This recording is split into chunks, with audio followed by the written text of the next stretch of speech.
differentiability.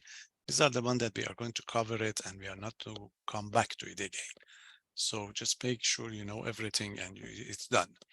Because when we get to the integration part of the course, we stay with the integral through the final.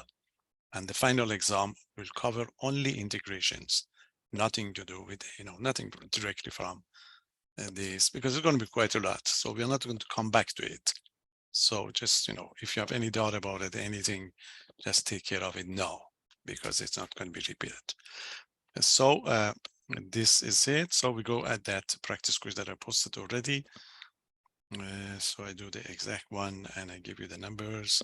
So I cannot share it with you because I may lose that second camera, but I will write whatever I want to talk about it. Okay. So this is it. Practice quiz number 2. Practice quiz number 2. So basically, we are going to deal with the function of several variables. Okay, so the first topics that we're going to be interested in is describing the domain and the range, okay, domain, the range, and the graph of this function. So we give you one question on this, which is going to be question number 1 here. Okay, so this is it. A function would be given, and they ask for those 3. So let f of x comma y is going to be equal to, it's going to be like those conic section 1 when we get to the graph. X squared, that's a 4y squared. So that's your function. And in this problem, they ask for the evaluation of the function. So it's going to be what is f of 1, 1. That's the first part. The second part, they ask for we are going to ask for the domain and the, okay, find the domain and the range. Okay, domain and the range. And the third part, we ask for the graph of the function. Okay, so this is a range of f. And the third part, we wanted to identify what is the graph. We don't want to graph it for us, just identify it, name it, and we accept it. Identify the graph. You can use those software application calculator to graph it, but we don't need it. Okay, so that's going to be topic 1 that we are interested in. Okay, the evaluation is not a big deal. So for the first part, we just substitute f of 1, 1. Replace x and the y by 1 is going to be 9 minus y minus 4. So that give you, okay, so that give a radical 4, which is equal to 2. So just a reminder ourselves that if you want to evaluate, you just substitute. So that would be the first part. Okay, not big deal for this one. Okay, part B, the domain. You look at the restriction. We talk about these functions, and the range of this function could be numbers. So these expressions are going to be dealing with the numbers. The restrictions going for the square root, for example. Inside cannot be negative. So you focus on the fact that f is defined. Okay, f is defined when or if 9 minus x squared minus 4y squared to be greater than or equal to 0. You should give us a domain as a collection of points. Okay, you can simplify it a little bit. You don't have to simplify it in details, but this is the way you can do it. You move this to the other side, that give you x squared, okay, plus 4y squared less than or equal to 9. And if you want to describe it, you see, you know that if this write it down to be equal to, that's going to be an ellipse. But you can divide it by 9, but you don't have to. So the domain of this function at this level is going to be a collection of points. It's the way you identify it. A collection of points, okay, that satisfy this, satisfy this equation. That would be domain. And if you like, this is going to be the collection of points inside an ellipse. If you want to identify the ellipse, you have to divide by 9. Okay, so that's optional. That's optional, that to say that this is the collection of, okay, collection of points inside and on an ellipse, if you like. It's inside because it's less than, on because it's equal to. But we accept this one as domain. Don't write just x squared plus y squared less than or equal to the 9. We don't accept it because you have to identify something that tells us this is a subset of R2. Okay, so this is the final answer. Any question? So that's the domain. You want to find the range. Range is the output. The output of these functions are numbers. So to get the range, you are going to suppose you call it a number. We call it z, for example. Z is equal to the 9 minus x squared minus 4y squared. So the values of the z would construct the range of your function. So since the square root, z is going to be greater than or equal to 0. So this number is not negative. And then you put a restriction over here for your square root if you can. The restriction for this, the numbers that would be given to you is that you can factor out this negative sign. So that gives x squared plus 4y squared, which is a positive quantity, if you like.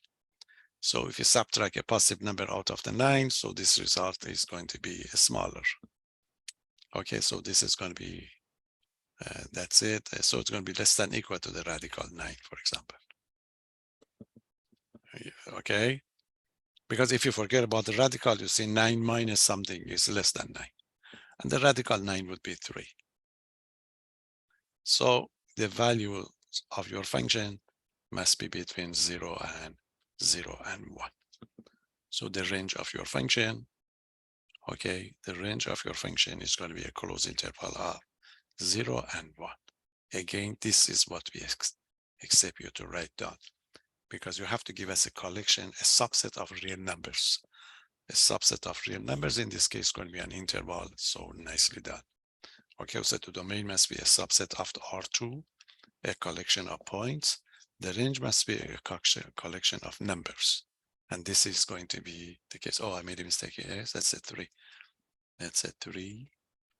So that would be 3. Okay, so 0 and 3 is going to be the range of your function.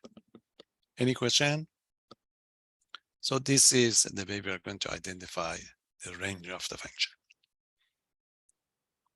Identifying the graph. Graph is going to be a collection of points. So we go to the graph.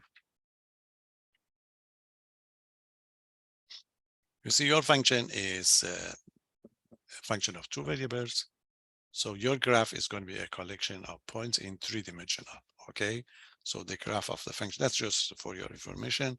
So the graph of the function, the definition of the function, just for your information, is going to be a collection of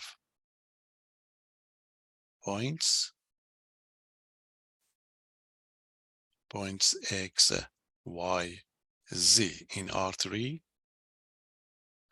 with the condition that z is equal to the, okay, 9 minus x squared minus 4y squared. This is the way you think about it. Okay, so that gives you the equation of whatever would form your graph. You see, so the graph is going to be the graph of this equation. The graph of this equation, and you know that you square it to get something familiar. So if you square it, so that gives you 9 minus x squared minus 4y squared. But remind yourself that the z is greater than or equal to the 0, because this is the square root. Okay, now you move everything to the other side to make it something that you know it. X squared plus 4y squared plus z squared equal to the, okay, equal to the 9. Okay, so that gives equal to the 9, and now you know it. You can divide by 9 if you like, but you don't have to. If you want to be precise, you can divide by 9, but you know it. You know the shape of this, this equation. What's the graph of this equation? Any suggestion? X squared plus 4y squared plus z squared equal to 9 is going to be what we have here. Yes, it's ellipsoid. Kelly, you are right. Ellipsoid, yes, it's going to be ellipsoid. It's going to be ellipsoid, okay, but since you have a z bigger than or equal to 0, so it's going to be upper part of your ellipsoid, okay? So now we can say that the graph, okay, the graph of the function, okay, of the function is the upper part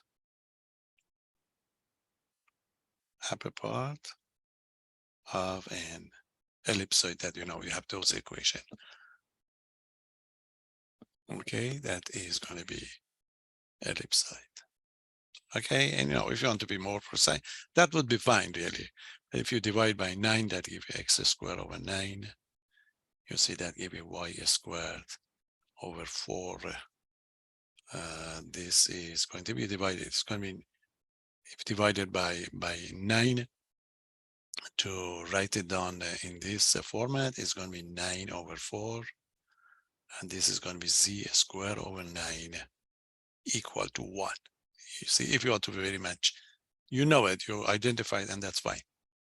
But this is going to be another option for that ellipsoid, because this is the way you express the ellipsoid. But you don't have to. As soon as you identify it and you name it, you got it. Okay, but the important part is the upper part. You see upper part because z is positive. You are not going to have all of them because the function was the square root. It's very popular when we get to the integrations. This is going to be the, kind of z function in 3-dimensional, then we get the projection in 2-dimensional and integrate when we get to double integral and triple integral in future. Okay, any question? So this is how you answer the question number 1 of this concept, or of this section. Be precise, nice, write this, okay, the domain collection of points in R2 or R3. Then the range is going to be just numbers, because this is a real valued function. And the graph is going to be 3-dimensional solid. So you get this collection of points, then just check the one that you have are going to be, one of those ellipsoid coins, plane, etc. Okay, that is our topic number 1. Any question? So that will cover section 13.1 if you like, because in 13.1 we just describe the function, the domain of the function, the range of the function. This is what we did. Now, the next question, next concept, of course, we go to the 13.2. You have one more over here. We can check this one quickly as well. This is number 2. Let's see, we do quickly this one. They ask what if I find domain and the range. Okay, let's check this one too. I didn't see it. Find the domain. Okay, they ask for the domain and the range. Domain and the range of this function, f of x comma y, which is going to be equal to, you have 1, and this is going to be the square root of 4 minus x squared minus y squared. They ask us for the domain and the range. Okay, this is like the algebraic part that we have to worry about it. Okay, so that's it. It's not bad. Solution. For the domain, your function is a rational function, so denominator cannot be 0. And at the same time, in denominator, you have the square root. And for the square root, the inside cannot be a negative number. So basically, for the domain of this function is going to be, you can remind yourself that f is defined. You can do it right away, we accept it. You can say that the f is defined, of course, when that 4 minus x squared minus y squared is going to be strictly greater than 0. Okay, it must be positive, cannot be 0 because it's down the denominator. So this means you have the x squared plus y squared less than 4. Domain, you express it as a collection of points in two-dimensional. So the domain would be a collection of points x comma y that satisfy this condition, x squared plus y squared less than 4. And you're done. Again, you have to write down as a collection of points. Any question? And you know that's going to be the points inside the circle. Again, you don't have to, but the collection of points, okay, it's going to be the points inside a circle with radius 2, or the circle with radius 2. Okay, so that's your domain. Any question? Range is a number, or you call it Z, and then you describe it. Okay, so the range of your function is going to be these numbers. Okay, so the range of the function is going to be this set of numbers is the numbers Z equal to is the values, if you like. Okay, Z equal to the 1 over 4 minus x squared minus y squared is, let's say, the values that is the numbers Z, okay, such that Z equal to the 1 over, that's it. So you have to get a restriction for the Z and to get these numbers. Of course, the Z is positive because this is positive and this is positive. Okay, so you note that Z is positive. Okay, is not 0. It cannot be equal to 0. It's positive. Then find the restriction for the bottom one and work on this square root as we did it before.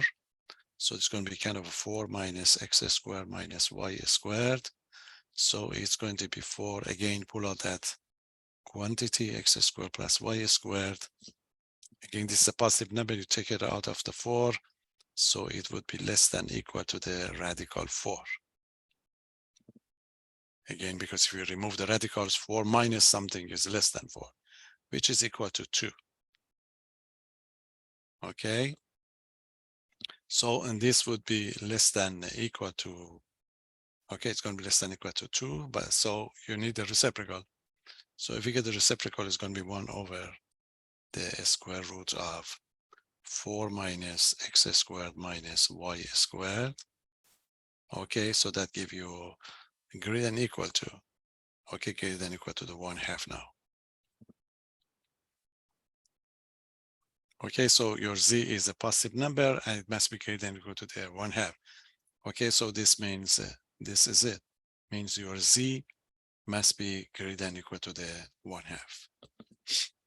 But remember, your range is going to be a collection of numbers, values, and the Z equal to greater than equal to 1/2 means 1/2 up. So the range of your function, okay, so the range of the function is going to be 1/2 up. So this is going to be 1/2 up. So that gives you the range of the function. Okay, so both of them are going to be calculated for the continuity as well. So we just wanted to set the action. Okay, so we just move around this type of function that we be able, to get this, get through it. Okay, any question? So that would be the result for the range. How I simplify the radical to get the 2. You see over here, the way we do it, we just check. You see x squared plus y squared is a positive number. Okay, it's going to be a positive number. So you have 4 minus whatever it is less than 4. Okay, so this is what you think about it. You see, if you have a 4 minus x squared plus y squared, this number is always less than or equal to 4. Like 4 minus 1. 4 minus 1 is 3. 3 is less than 4. Okay, so because this is always positive. So now I take the square root. You see, I take the square root. 4 minus x squared plus y squared is going to be less than or equal to the radical 4, which is equal to 2. So this is how we connect. Okay, it's very popular term. Always, they give you something that you'll be able to do this type of operation with it. Okay, so that's the domain and the range. So our first question. Okay, so we are done with the first topic. Any question? No, of course, the big topic is limit. In the case of the limit, we are going to give you something like 2 or 3 questions to find the limit for us. Okay, we give it 3 questions. Each question would be 2 parts. So you may have to take care of 6 limits for us. Okay, on this quiz. So the first group. The first group is the one that is mostly straightforward. Okay, this number 3. You want to find the limit of each function. So you're going to find the limit. They say find the limit if it exists. So this means there is a possibility that you may not be able to find it. Sometimes you say directly that prove the limit does not exist, but in this form, we wanted to see if you can recognize it for us. Okay. So let's see, one of them is going to be straightforward. We talk about it, we can use all sorts of theorems when we have a polynomial types for the limits, direct substitution. So you have quite a lot in your book. So we just give you one of them. So the standard one for the first one is the limit of, x and y going to 5 and -2. And the function is x to the 5th plus 4x cubed y minus 5xy squared. Okay, this is a standard, it's a polynomial. Direct substitution give you the result. Don't be surprised. So you just substitute, get the result. Okay, so the solution is going to be simply, this is going to be equal to just direct substitute. So I just write equal to. Okay, so it's going to be equal to, right here, equal to x is, it's a big number. It's going to be 5. Just make sure you get the same number that we have. Yeah, it's a 5. Yeah. So it's going to be 5. That's it. 5 to the 5th plus 4 times 5 cubed. And that's a -2 minus 5 times x is equal to the 5 again times a -2 squared. Okay, so not big deal over here, just substitution. Okay, so this is going to be a big number. This is going to be what? 5 to the 4th would be 625. Okay, so it's going to be 625 times. It's probably from your book. So it's a 625 times. Times 5, which is going to be 3125. Okay, that's the one. Then we go for it. Here is going to be 5 squared. 5 cubed would be 125. Okay, so that would be 125 times 8. Okay, so it's going to be 1000. It's 1000. And over here, -2 squared would be 4. 4 times 25 would be 100. Okay, not a big deal. So it's going to be 4,125 minus 100 is the 4,025, probably. That's the one. Okay, I just picked this one. Just don't be surprised. It's a polynomial type. So it's just a direct substitution to get it. Okay, so we have no difficulty for this group really. Okay, so the next one is going to be, any question? These are a standard. Just there is a one among these that would be different. So this is going to be a case. Nothing to worry about for this one, for x squared plus 2xy, okay, minus 3y squared over x squared plus 9y squared. Shouldn't have any difficulty for this one. Two polynomials on the top and the bottom. So we just substitute to get the result. The only case that you got to be worried about here is with 0, 0, 1 that I gave you the other day. So it's going to be 3 squared on the top, 2xy, 2 times 3 times the negative 1, minus 3y squared. And on the bottom, it's x squared, which is going to be 3 squared, 9 times the negative 1 squared. Again, direct substitution, substitute, get the result. 3 squared would be 9. So we get the negative 6 here and the minus 3. And on the bottom, we get the 9 plus 9. So the top would be 0 over 18. And you know that 0, 18 is going to be equal to the 0. And you that.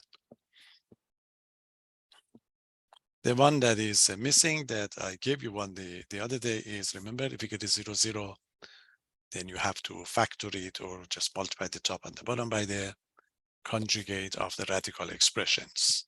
So check, it's missing here. So check that one on your lecture notes. Just make sure that it's, be able to do it. So that's number 2. Number 3, again, is a trigonometric function, just direct substitution for these two.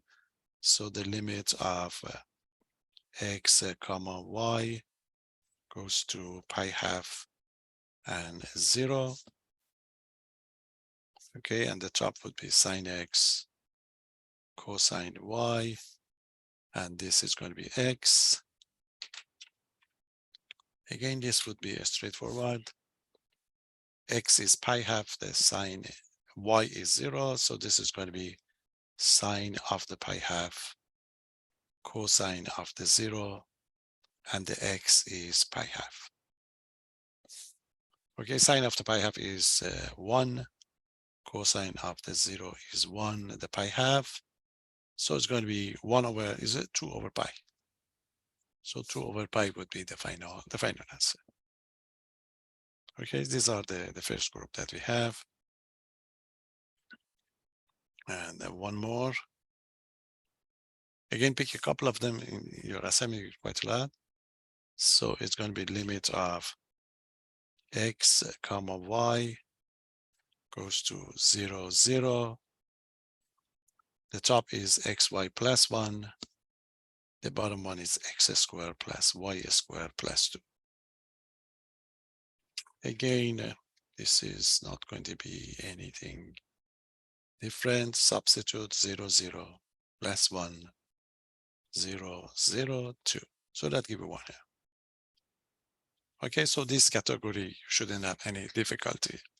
There is a one that, let me see if I can give you one, just to remind you that in this group, there is only one that is going to be different.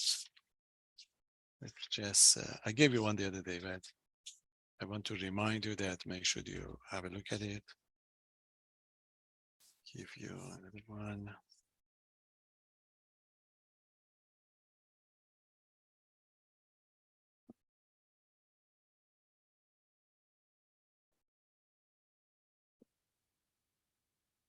Yeah, this is the one that I did the other day. I write it down here, so just make sure you know that after this category, you must know this type. Okay, we did it the other day. One of the problem in your book. Okay, so that's a limit of, I repeat it here, just make it know that is so that you have it in this collection and pay attention.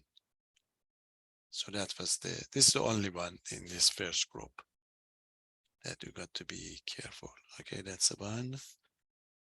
And this is when x comma y goes to 0, 0.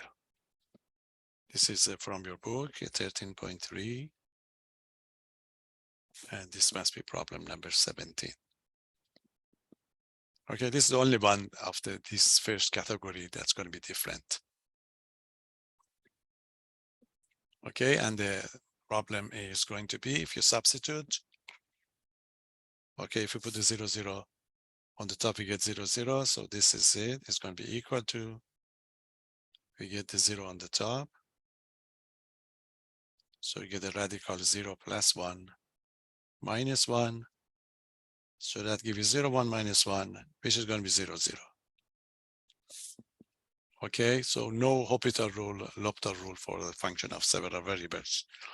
So what you have to do, you have to go back, either factor it, or when we get the radical expression, you have to multiply the top and the bottom by the conjugate of the radicals, so that this 0, 0, there's going to be a common factor. You remove that common factor, and then you find your limits. Okay, so this is going to be a repeated solution.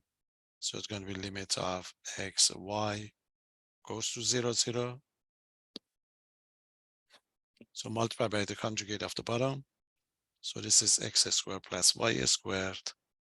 And the conjugate of the bottom is going to be x squared plus y squared plus 1 and the plus 1. And the bottom one is going to be x squared plus y squared plus 1.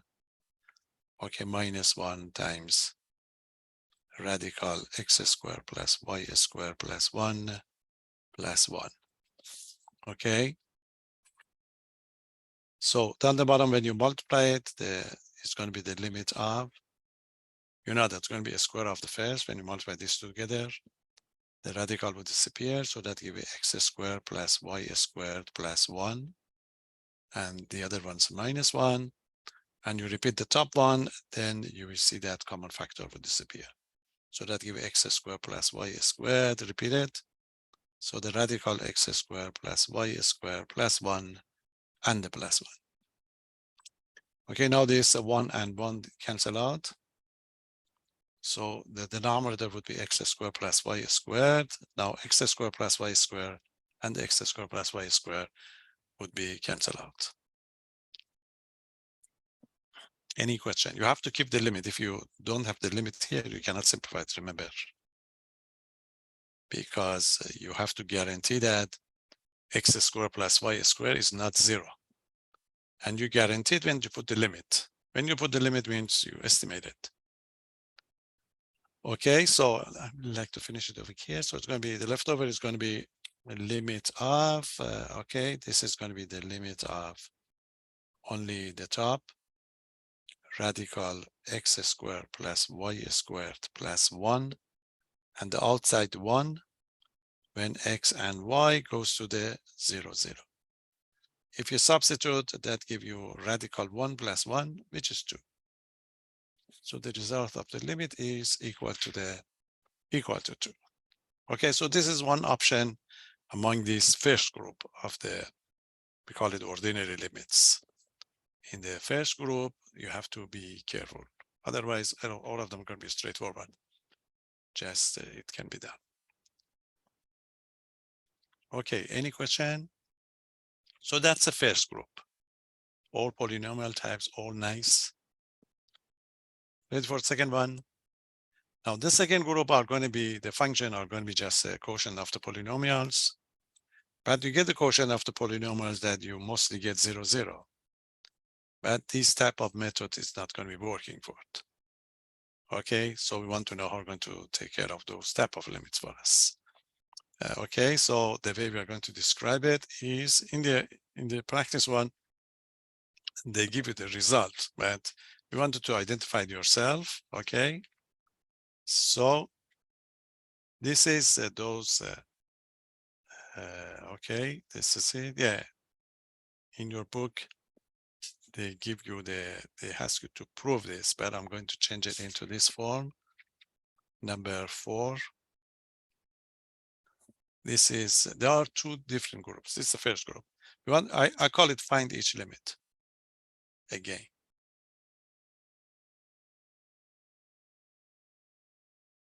These are those special ones that we talk about it, we can use. We find the limits by using a kind of type of a squeeze theorem, or using the fact that the product of limit of 2 functions is going to be 0 if one of them is bounded function and the other one, the limit is 0. So this is this type of the, okay, functions. So there you are. The first one. The first one is the limit of x comma y goes to the 0, 0. And the function is 2x y squared, x squared plus y squared. See, that's the one. That's the type one. Now, you see, if you substitute x equal to the 0, 0, the result would be 0, 0. You see, if you substitute directly, that gives you 0, 0. The way we did the other ordinary problem is we just look for a kind of a common factor to do it, but it's not going to be possible for this type of functions. So there are two possibilities. The possibility are going to be, you know, when we get this 0, 0, you may be able to find the limits or you may not. But the way we are going to get the possibility that the existence of limit, look for a bounded factor, if you like. You see, bounded factor. Remember, the way we are going to do it, we are going to have a kind of two functions. The first function is going to be your f function. The second function is going to be your g function. The way you'll be able to operate is that guarantee that this g function is bounded. Okay, g is bounded. Bounded means the absolute value of g or g of x is going to be less than something, less than equal to something like m. That's bounded. And the other one, the limit of this f, this limit must be 0. Whatever it is, you know, if it's two-dimensional, especially for this group of the problem. So if you can create the fact that this is going to be the product of two functions, one part if it is a bounded function and the other one is the limit is 0, so the limit of the product automatically would be 0. That's a theorem for the function of one variable, of course, in calculus 1, and it can be proved for this function of several variables, because it's a kind of application of that's the definition of a limits that you're going to have. Now, bounded factor for now is going to be something like, you see, this y squared, and this is x squared plus y squared. Look at this one. For these problems, look for this factor, you see. Look to see if you can, if you have y squared over x squared plus y squared, you see this is a fraction. Denominator is bigger than the top. Because the top is y squared, you add something to it. It's a proper fraction. If you have a proper fraction, if the denominator is bigger than the top, is always less than or equal to 1. Bounded function. So you look for this or this one, x squared over x squared plus y squared. Same thing for this.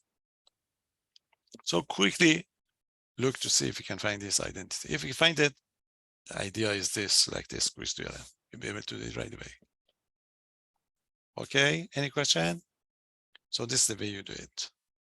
You are going to rewrite it. You say, oh, note that. I'm going to show you that this limit is 0. You start with the fact that you see 2xy squared over x squared plus y squared. You want to show it's 0, so you have to estimate it. So it's going to be equal to, you put the absolute value, you don't need the absolute value for the bottom, so it's going to be x squared plus y squared. Okay, and then the absolute value on the top, absolute value of 2x y squared. You don't need the absolute value for the y squared, so pull out the y squared, so this is going to be 2x. Then you get the y squared over x squared plus y squared.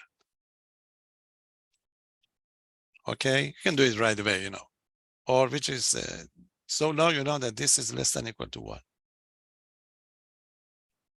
Since this is less than or equal to 1, so you arrive at the fact that this would be, so you have the 2x y squared over x squared plus y squared minus 0 is less than or equal to the absolute value of a 2x, which is 2 times the absolute value of x. You see?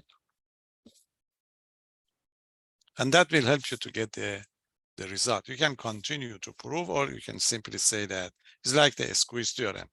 When x and the y goes to 0, you see x goes to 0. When x goes to 0, this part would goes to 0. So when the top goes to 0, the bottom one follows, and the limit would be given to right away. So as soon as you make this, you can say that now, if x comma y goes to 0, 0, then naturally x goes to 0. When x goes to 0, so 2 times the absolute value of x goes to 0. And that would imply that 2xy squared over x squared plus y squared goes to 0. So you proved that the limit of the 2xy squared over x squared plus y squared when x and the y goes to 0, 0 is 0. And you're done. Any question? It's a very nice method. Of course, I told you that we accept this one. If somebody was very picky, say no, I don't believe it, because I don't see that, this part. You are going to go further, okay? You don't have to. But if you want to be smart, this is it. Say, oh, okay, I'm going to prove it for you in more detail, or if you're going to be math major in future. You see, if you want to be more precise, you just keep going, you see. You have to connect this one into the norm. You say, okay, this is 2 times absolute value of x. Absolute value of x would be radical x squared. But the radical x squared is less than radical x squared plus y squared. But the radical x squared plus y squared is what? Is the norm of, you say, that the norm of x comma y minus 0, 0 is radical x squared plus y squared. So what you have? You have 2xy squared over x squared plus y squared minus 0 is less than equal to 2 times norm of xy minus 0, 0. You see, nicely done. Epsilon delta notation. You see, that's exactly tell you what? That's exactly tell you that if x comma y goes to 0, 0, this means if this part is 0, then 2xy squared over x squared plus y squared goes to 0. Proof. Okay, that's complete proof that you do it.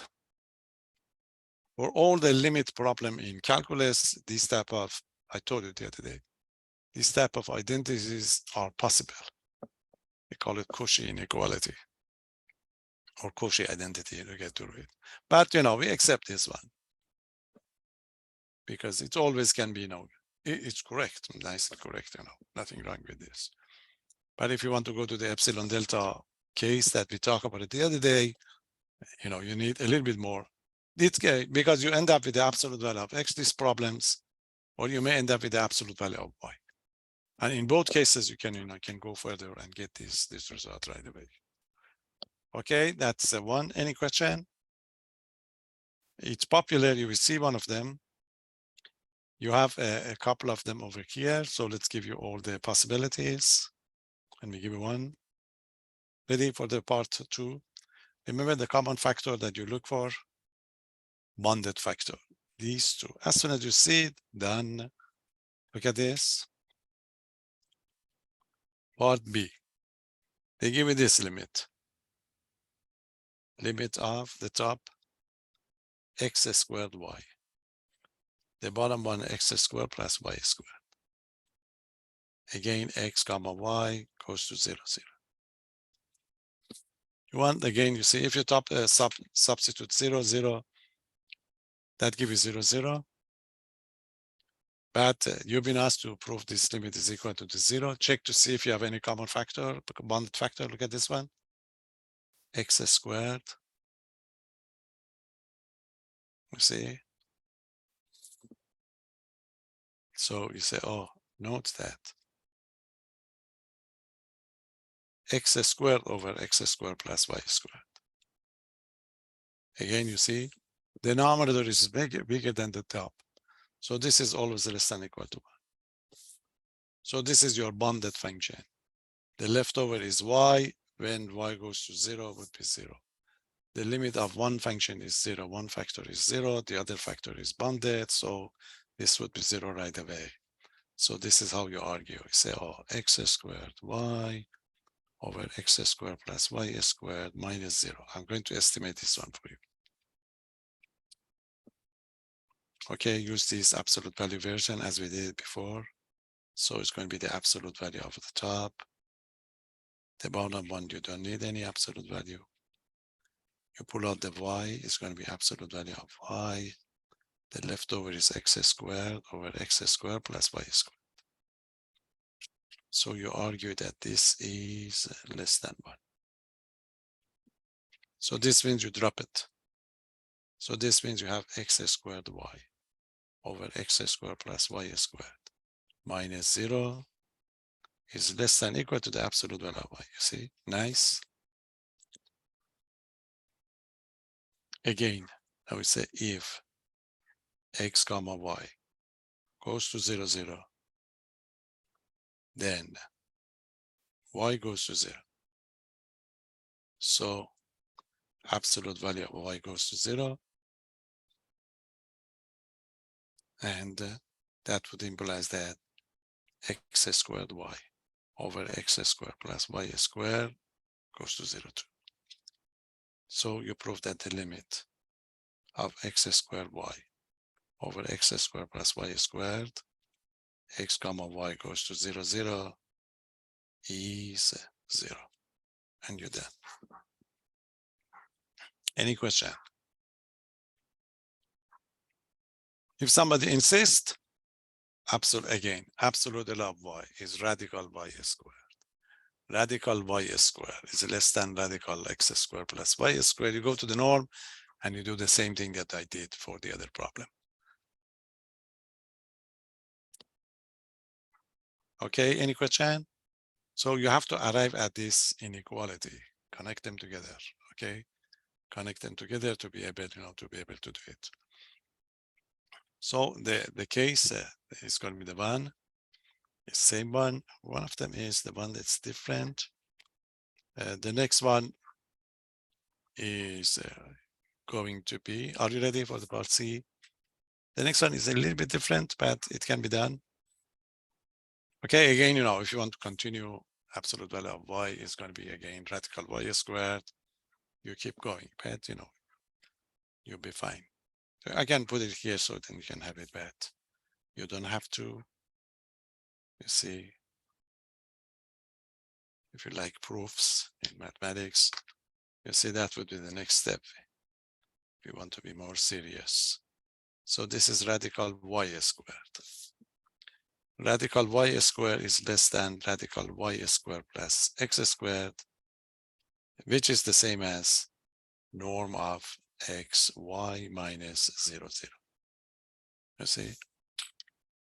Now we can say that, you can say it if x comma y goes to 0, 0, as you can see there, then x squared y over x squared plus y squared goes to 0. So I'm done. Prove that the limit is, the limit of the x squared y. So it's not bad even to write this step. So nobody can deny it. And then you proved it. Epsilon delta notation. Okay, any question? Sometimes they want to, make it a little bit uncomfortable for you. So the possibilities are here, 2 cases. Are you done? And the next case is this one. They put, this is part C that we have. In part C, the limit is the limit of x squared y squared. And this is x squared plus y squared. And x comma y goes to 0, 0. Look at this. 0 case, you want to prove this limit is 0, or you just look to see if you find those bounded function. You see, you have x squared plus y squared. Remember, the bounded factor are x squared over x squared plus y squared over. You have both of them here. You just pick one of them. It doesn't matter. You see, you can pick either the x or the y. So suppose if you pick this part, again, you see, this is less than equal to 1. So this limit is 0 automatically. In future, out of this section, this is the way you answer this type of question in calculus 3. So the limit is 0. Why?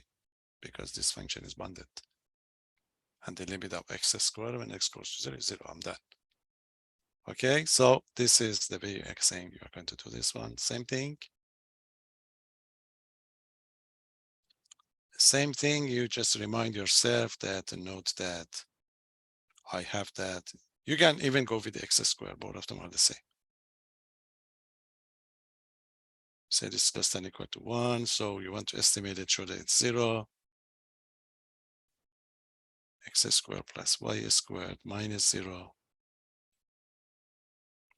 You don't need the absolute value because everything is positive.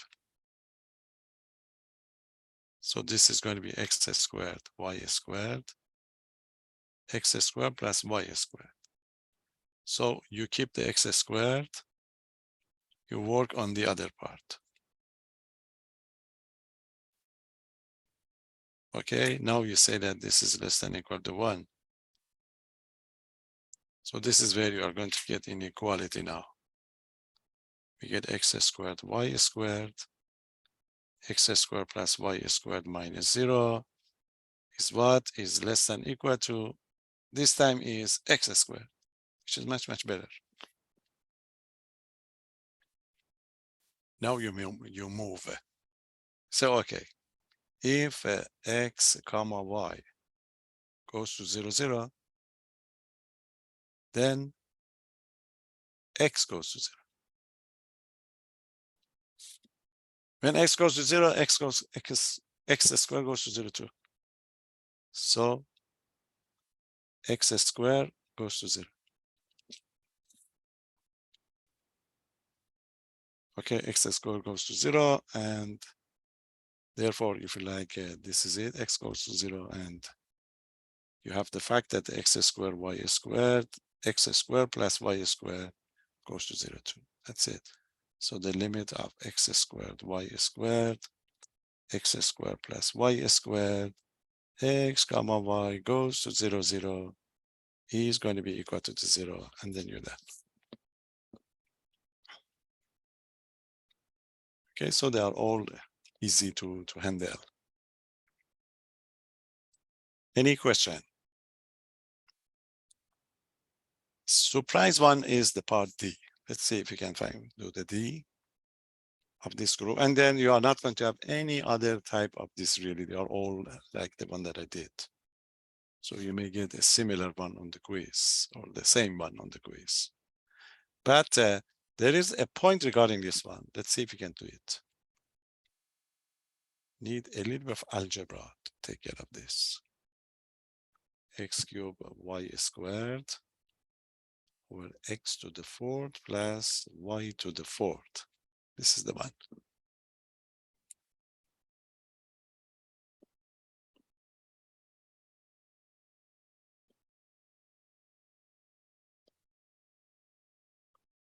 Okay, then you have to look for those bounded factor that we talk about it. You see down the bottom is not x squared plus y squared. It's x to the 4th plus y to the 4th. You see, that's your difficulty. So you may think about that. I take the y squared on the top, x to the 4th plus y to the 4th. Okay, then you cannot guarantee that you'll be able to go through it because the leftover would be x cubed here. So because then you have to build up that inequality and that last part that we talk about it. So you have to find something new for this bond that you need x to the 4th plus y to the 4th. Okay, from algebra. And I'm going to show you this one, okay? This is just a little bit of algebra. I want to find the bond for these expressions. Look at this one. I'm going to find a new inequality. Note that this is algebra. I want to create x to the 4th plus y to the 4th. And look at this one. How about x squared? Okay, x squared minus y squared, all squared. Look at this one. This would be the square of the first, which is going to be x to the 4th. 2 times first times second minus 2 x squared y squared plus y to the 4th. You see, look at this one. This is always greater than or equal to 0. This is the way we make these inequalities.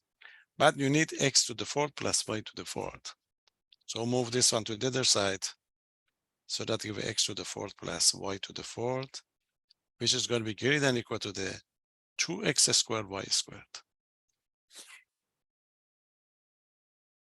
And if you divide it by x to the 4th plus y to the 4th, so that gives it 2x squared y squared over x to the 4th plus y to the 4th is going to be less than or equal to 1.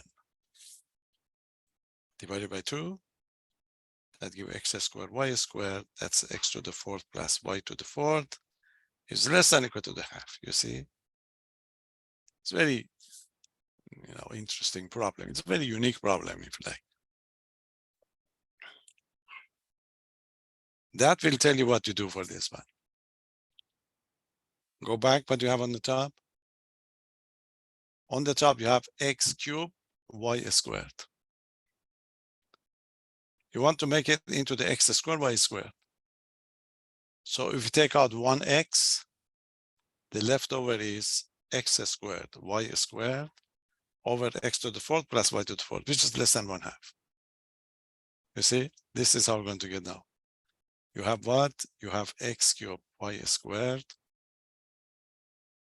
over x to the 4th plus y to the 4th. You see, if you take the absolute value as usual, minus 0. So what we do is, this is it. This is x to the 4th plus y to the 4th.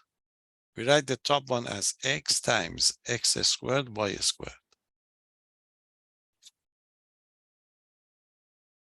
Because that makes you do the x cubed. So this is going to be absolute value of x, the first one.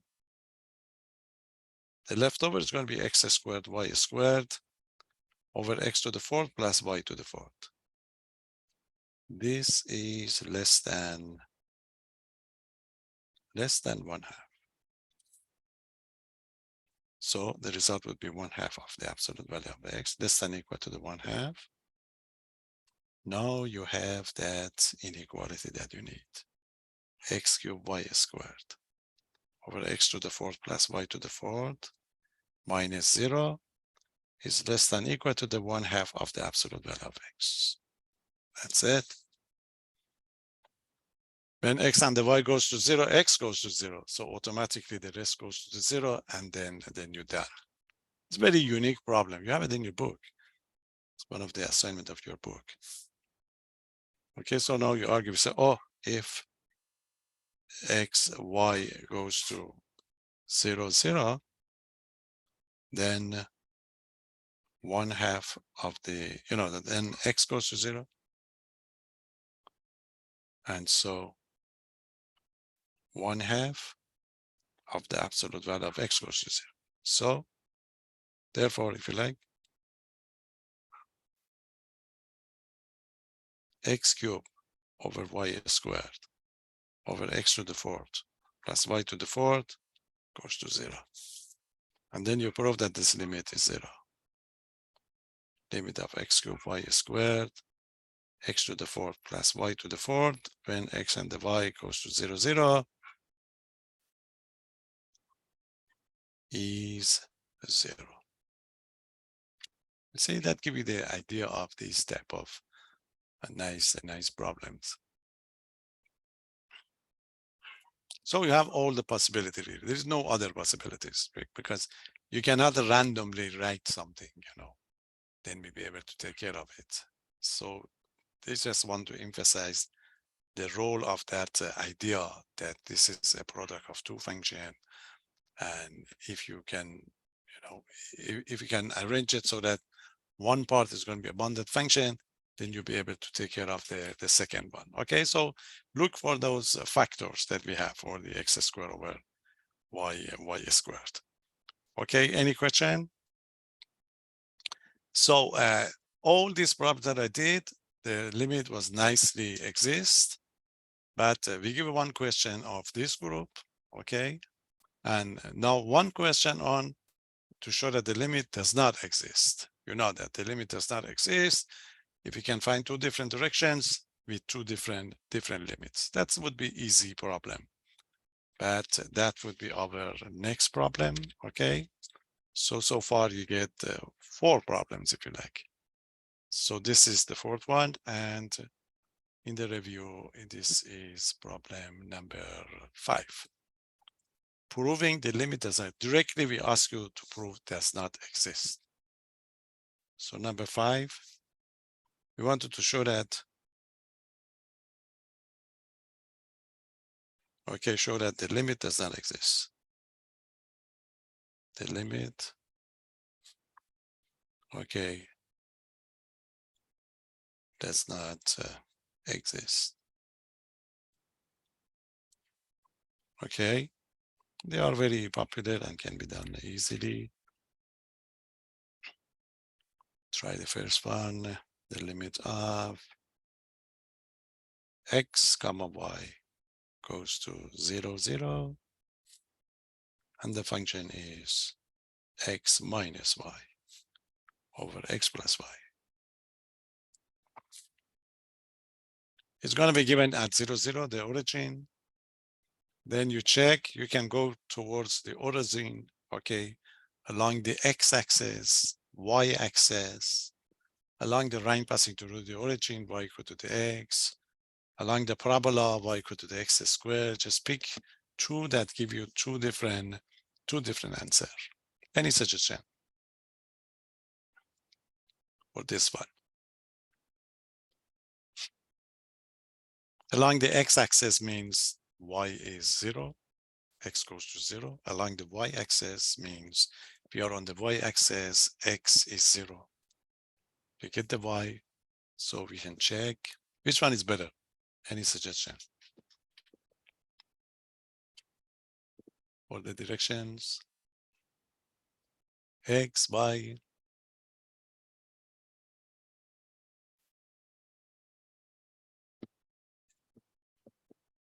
Let's see.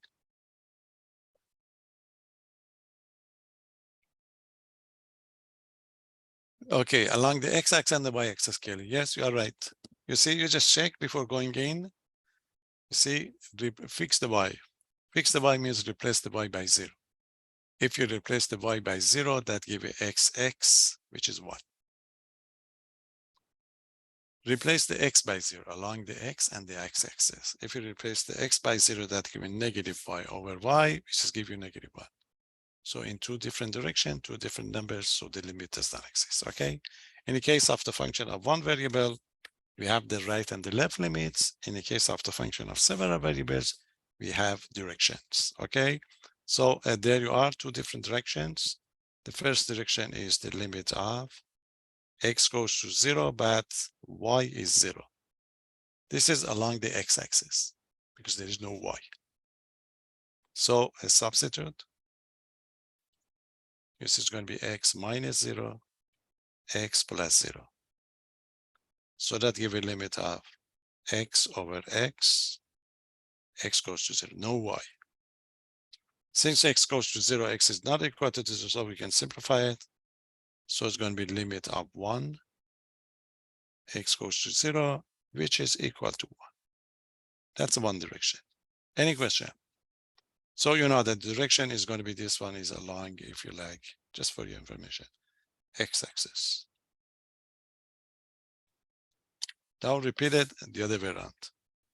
Limit of This time y goes to 0. X is 0. This is y-axis because there is no x. Substitute. X is 0, 0 minus y. 0 plus y. So that gives you the limit of negative y on the top, positive y on the bottom, y goes to 0. You simplify it. That gives a limit of a -1. Okay, y goes to 0, which is -1. This is for your information along the y-axis. They are different, so the limit does not exist. If they happen to be the same, you continue. You go with the claim that y equal to the x. You go to the origin. Okay, any question? That's type 1. So quickly check it by substituting the x and the y by 0 first, then you write it down. There are kind of 3 cases for this group to get these true. That's part 1, part 2. Part 2 is a tricky one for this one. Let's see what's going to be part 2. The limit of x, y cubed. I think we did this one the other day. X squared, y to the 6. X comma y goes to 0, 0. Okay. So what's the special? Quickly, you check one of these x's. If you replace y by 0, you see the top would be 0. So the result is 0. Replace x by 0, the top would be 0, the result would be 0. So you don't get it. So you have to continue getting, getting a non-zero number. Remember, we talk about it. You can take y equal to the x or y equal to the x squared, any other power. Since you want to get a constant, you have to match all these powers to be able to simplify it, to get a number. Okay, the difficulty for this problem is these two powers are different, x squared, y to the 6. So replace the y by a power of x that give you the same, the same power of here. Do you remember any suggestion? So let me just give you one of this direction first. On one direction, you have to check it. Let's go x goes to 0, but y 0. So that gives you 0 on the top. And this is going to be x squared plus 0. So it's going to be 0 over x squared. And we know that before taking the limit, this is 0. This is the way you write it down. Okay, so you have to pick something other than the 0. You see, you have to match the power. You just look at the bigger power that you have. This is y to the 6. If you can arrange it so that everything would be y to the 6, then you'll be fine. So think about it. Take y equal to the x to which power give you the fact that all of them would be y to the 6. Any suggestion? To the power of, let's see, Danny, 3. Yes, take y to be equal to the, which one? 3 for what? X or y? If you take, no, not x cubed. Because if you take the x, you see, you have to match it. You have to raise this power. This is 6. If you want to stay with the 3, you have to do with the other way around. You see? This is x squared. The power is 2. You want to make it to the if you want to stay with this one, if you want to stay with this x, you have to get the lower power here. Okay, you have 2 choices. What's that? There. You take x to be y cubed, not x cubed. If you take the x to be y cubed, Okay, so that make this one into the y to the 6. And that would be y cubed times y cubed, that give y to the 6. You simplify to get 1/2. If you like, stay with the x, you see, you have to lower this power. If you want the x, then you have to take the y to be equal to the, okay, cube root of x in that case. You see, you have two choices. The choice is going to be take y to be equal to the cube root of x, because in that case, y cube would be x would be x squared, and that would be x squared. Or x to be equal to the y cubed. That's the way you match the powers all together. Okay, so there you are. It doesn't matter. I stay with the x. So limit of the x goes to 0, but y to be cube root of x. That's one choice. So when you substitute x cube root of x whole cubed over x squared plus cube root of x to the 6. You see the top would be now the limit of x goes to 0. That gives you x times x. The bottom one would be x squared plus x squared. So that gives you a limit of x squared to x squared. X goes to 0. You simplify to get a 1/2. 0 is not equal to the 1/2. Okay, and the limit does not exist. Limit of x y cubed over x squared plus y to the 6. Okay, when x, y goes to 0, 0, does not exist. This is the only one that's going to be different. The rest can be done. Okay, so just think about it. You need a constant. So you need all the powers to be the same. The other option is to replace x by y cubed and set y equal to the 0. See, the other option is, this is the other option. You take the limit of y goes to 0, x to be equal to the y cubed. If you take the x to be equal to the y cubed, the top would be y cubed, y cubed. And this is going to be y cubed squared plus y to the 6. So you get the limit of y to the 6 on the top, y to the 6 plus y to the 6 down the bottom. That gives you 1/2 again. That gives you a limit of y to the 6 to y to the 6, which is 1/2 again. So you have two different choices. Okay, let's have a break. If we come back, we do the continuity. Okay, with this type of limits. Okay, see you then. It's a 12:04. Something like 10 minutes, 12 minutes. We come back.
Okay, let's continue to make sure that we are able to finish this one. Okay, so we're working on the problem number 5, just showing the limit does not exist. This one is the different one that you will see. Otherwise, everything else, the powers are going to be kind of symmetric. You're able to take care of it. Part C is going to be the one with the same power. Okay, we explained the part C as well. So just try to get 2 different directions with 2 different numbers, 2 different values, then your limit does not exist. Part C, so that is 5C again. You want to prove that this limit does not exist. So the limit of, so the top is x cubed y. The bottom one is x to the 4th plus y to the 4th. You see the power are the same. And this is going to be x comma y goes to 0, 0. We want to check this one. Okay, again, check the direction of the x and the y-axis give you 0. Because if you replace the x by 0, the top would be 0, so everything would be 0. So we want to see if we can make it into a constant. So the power are the same, x to the 4th, y to the 4th. So just going through the origin through y equal to the x, for example, would be fine. If you put y equal to the x, so x to the cube would be x to the 4th, that you 1/2, and then you done. Okay, so your difficulty going to be when the power are going to be different. Okay, so we have nothing to worry about for this one. So there you are. The solution is going to be, that would be the limit of, okay, so I take x goes to 0 and keep the y constant to be 0. So in that case, I get the 0 on the top, and we get x to the 4th plus y to the, x to the 4th plus 0. So that would be the limit of 0 over x to the 4th, and x goes to 0. And this is going to be 0 because this is 0 before taking the limits. So that gives you 0. And then you match the, another direction of going through the origin, through allowing the line y equal to the x. So x goes to 0, keep the y equal to the x. So the top is going to be x cubed times x. And the bottom one would be x to the 4th plus x to the 4th again. So that gives you the limit of x to the 4th on the top. And you have the x to the 4th plus x to the 2x to the 4th. So you simplify it before taking the limits. This is 1/2. So the limit would be 1/2. So we get 2 different directions. You get 2 different limits, 2 different values. So the limit does not exist. Okay. So that's going to be x, y goes to 0, 0. And that gives you, does not exist. Okay, so it's going to be very, very tricky if you just check, if you compare this problem with the other one that I did for you in the previous one. Look at see bottom one is x to the 4th plus y to the 4th. Let's just remind you. You see, look at this problem. So look at this one. It was x cubed y squared. We proved the limit does exist. But in this case, we have x cubed y over x to the 4th. You see, that's already tricky. So knowing these type of methods would help you. So if you see these type of problems, you look to see if you can make those leftover bounded function. Otherwise, you just reject it as is here. Okay, so that's number 5. Any question? So anytime you want to prove that the limit does not exist, get 2 different directions, and these are going to be the possibilities. Okay, so we're done with the notion of the limits. Now, next is going to be continuity. The function to be continuous, polynomial types are continuous right away. But again, your challenge is when a function is a piecewise defined function. So we give you one question, two parts. The first part is nice, polynomial types straight on. But the second type is the one that it's going to be piecewise defined function, and you have to check the continuity at the partition point, okay? So this is number 6, continuous function. So we get one question on the continuity. So that would be your 5th question. So this is it. Determine where the function is continuous. Okay, determine where you determine a subset of R2 where the function is continuous, where the function, okay, the function is continuous. The first group for ordinary function, not piecewise defined. So the first one is, in this case, is a polynomial. So you have f of x comma y, which is equal to is a 3x squared y minus 4x squared y squared, okay, plus 10xy minus 9. It's a polynomial. And you know that polynomials continuous everywhere, but the domain of your function is R2. So it's continuous everywhere on R2. And then you're done, okay? So this is how you answer it. Answer that f is a polynomial. It's going to be a polynomial function and is continuous everywhere, but on R2.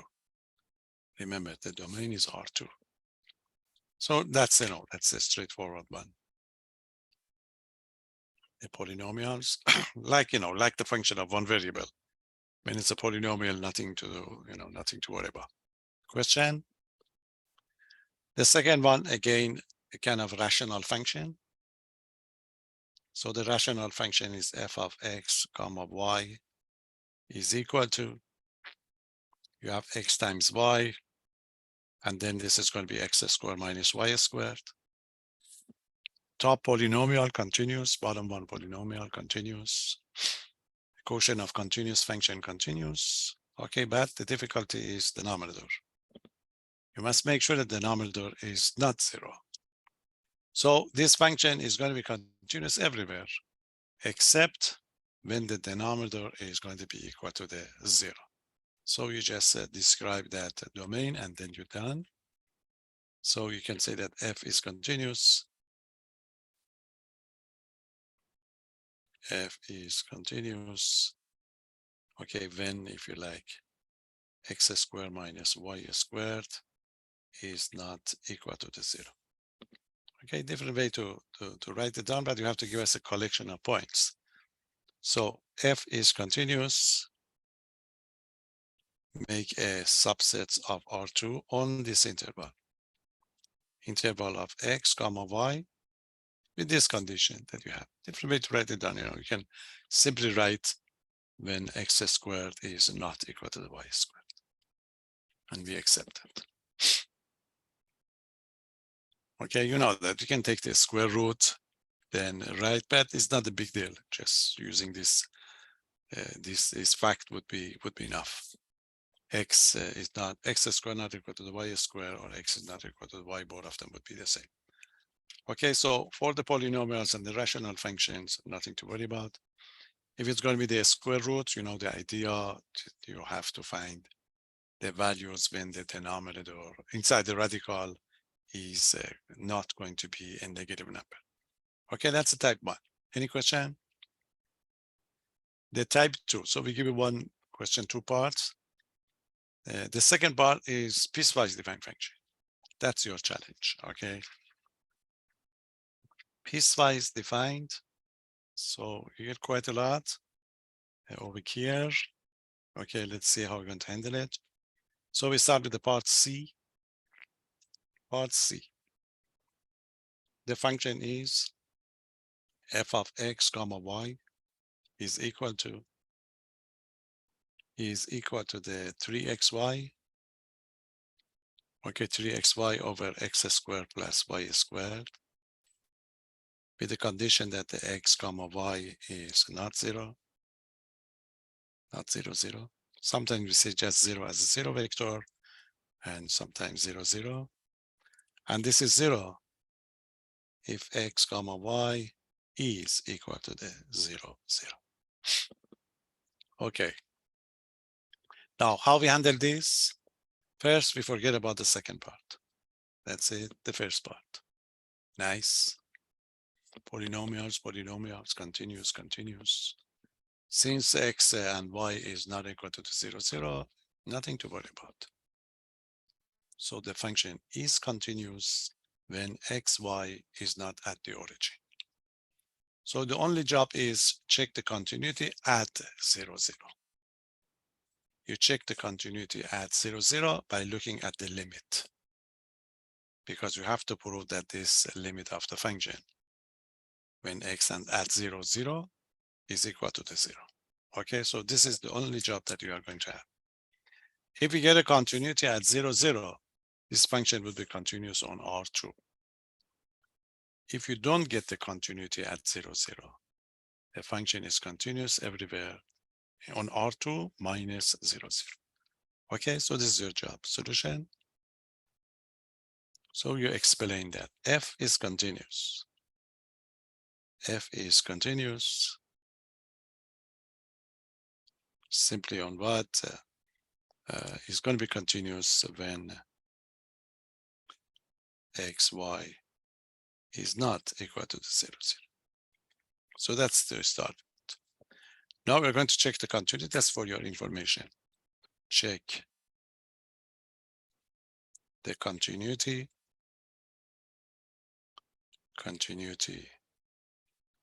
of f at 0, 0 by checking, if you like, or by finding the limit of f of x comma y when x, y goes to 0, 0.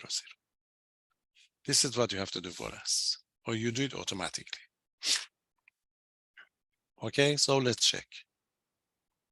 The limit of x comma y when x goes to 0, 0. Since this is just the limit, it's not equal to 0, so you have to check this. 3xy over x squared plus y squared. You check to see if this limit does exist. You check to see if you have those bounded factors. Bounded factors means what?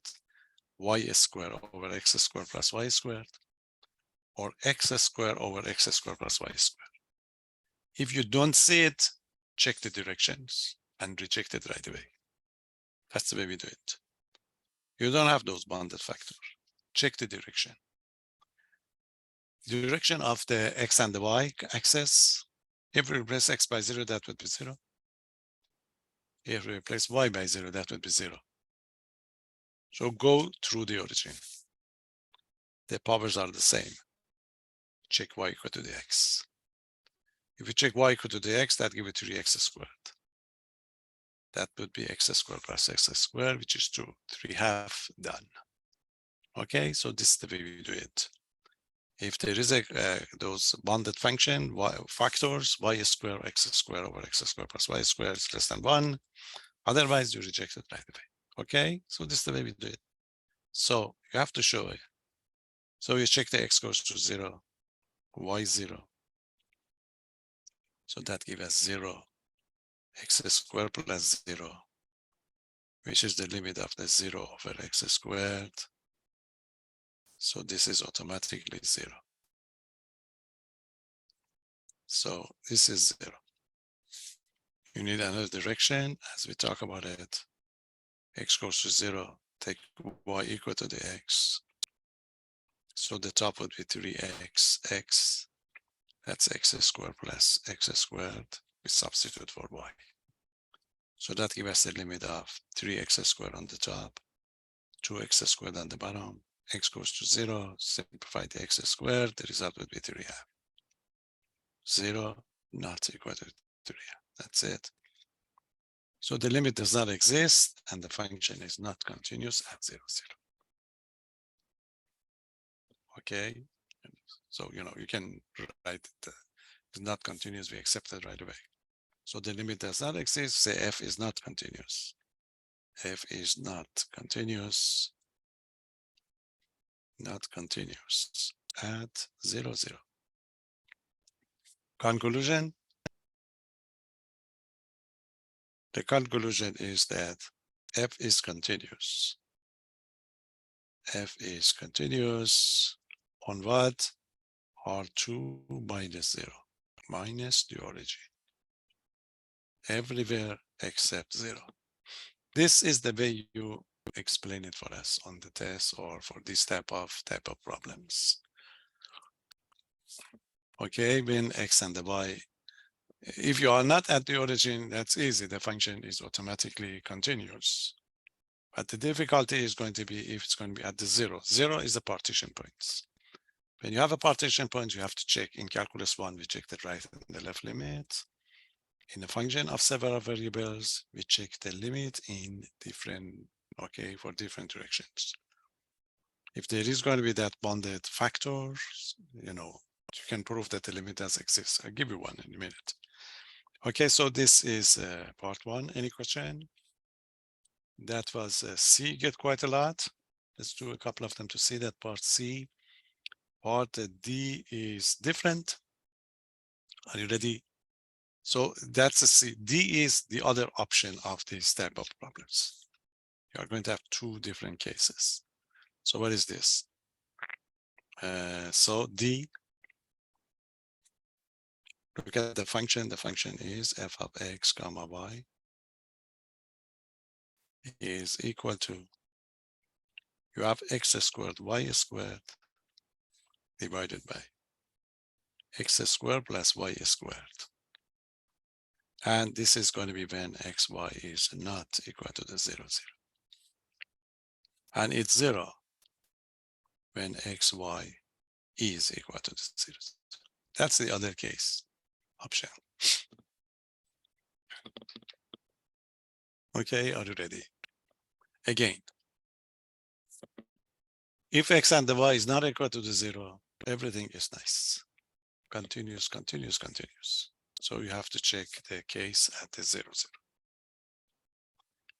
To check the case at the 0, 0, you have to find the limit. You check to see if you can find a bounded factor. Look at this. You can check y squared over x squared plus y squared, which is less than 1. So since you have the bounded factor, the limit would be 0. So this function is continuous at 0, and it's continuous everywhere else. So the function is continuous forever. Okay, so this is the way you check. You have the y squared over x squared plus y squared is less than 1. Or you have the x squared over x squared plus y squared. Okay, that bounded factor is the key. Okay, so this is it. You explain that f is continuous. F is continuous, or just go ahead. To start with, f is continuous when x, y is not equal to the 0. So we are going to check this one. Check the limit of, okay, f of x, y, when x, y goes to 0, 0, which is equal to the limit of x squared, y squared, x squared plus y squared, x, y goes to 0, 0. So since you see that common bounded factor, so you realize that you are able to prove that this is 0. So you have to prove it. The difference, say that the x squared, y squared over x squared plus y squared minus 0. You estimate it. You don't need any absolute value. Everything is positive. So it's x squared, y squared, x squared plus y squared. Write it down as those factors that we have, break the x squared, and keep the y squared over x squared plus y squared. This is less than equal to 1. So that gives less than equal to the x squared. You have to create this inequality, the Cauchy inequality. Okay, now we can say that, oh, if x goes to 0, we say, oh, if x, y goes to 0, 0, then x squared goes to 0. Automatically, you know that we already talked about it, we know what's going on. So that's it, x squared, y squared. X squared plus y squared goes to the 0. So the limit is 0, that's it. So the limit of the function f of xy goes to 0, 0 is equal to the 0, and the 0 is f of 0, 0. So this means the function is continuous at 0. F is also continuous, okay, at 0, 0. Conclusion is continuous forever. F is continuous. Okay, it's going to be continuous on R2. And then you're done. Okay, so there are two possibilities. You may reject that limit later. Extended proof for this one. Oh, that's quite interesting. This one is a little bit tricky, but we can do it. If you want the extended proof of for this, you see, this is it. So you have to continue this. You see, extended proof x squared y squared, and that would be x squared plus y squared minus 0 is less than x squared. You have to change it into the norm. X is less than equal to. So you know that x squared is less than less than x squared plus y squared. Okay, less than x squared plus y squared, and this is norm square. It's going to be norm of the x comma y square, if you like. And that would be fine when we check to the definition of the limits. So what we have here is it's x squared y squared, and this is x squared plus y squared minus 0 is going to be less than equal to the norm of x comma y minus 0, 0 squared. Okay, when we go to that estimation, everything would be fine, even with this squared. You see, because now we can argue that if x comma y goes to 0, 0, you know that this means the norm goes to 0, but you have norm square. Norm square goes to 0 too. But that percentage of error that you get is going to be different. If if this goes to 0 with the percentage of error of like 0.1, you square it in this case. Okay, so if this goes to 0, then automatically, then you see this is it, then norm of x comma y minus 0, 0, even a square goes to 0. And that gives you the fact that x squared y squared, x squared plus y squared goes to 0. I can, do the actual epsilon delta for you. Right? It's the same thing. So the difference is going to be your estimate if your percentage of error is you estimated up to the 0.10, okay, 0.1. You see, then you have to square it. It's going to be 0.01, but eventually that goes to 0. So that's the extent. So the key is getting it x squared, x, and be able to do it. Okay, it doesn't matter. Any power of x will do it for you. That's the case. Okay, so this is going to be the case. Yeah, that's it. Yes, percentage of error would be different. That's it. Yes, very good. Yeah, you know that. Then you give me the epsilon, I give you the delta.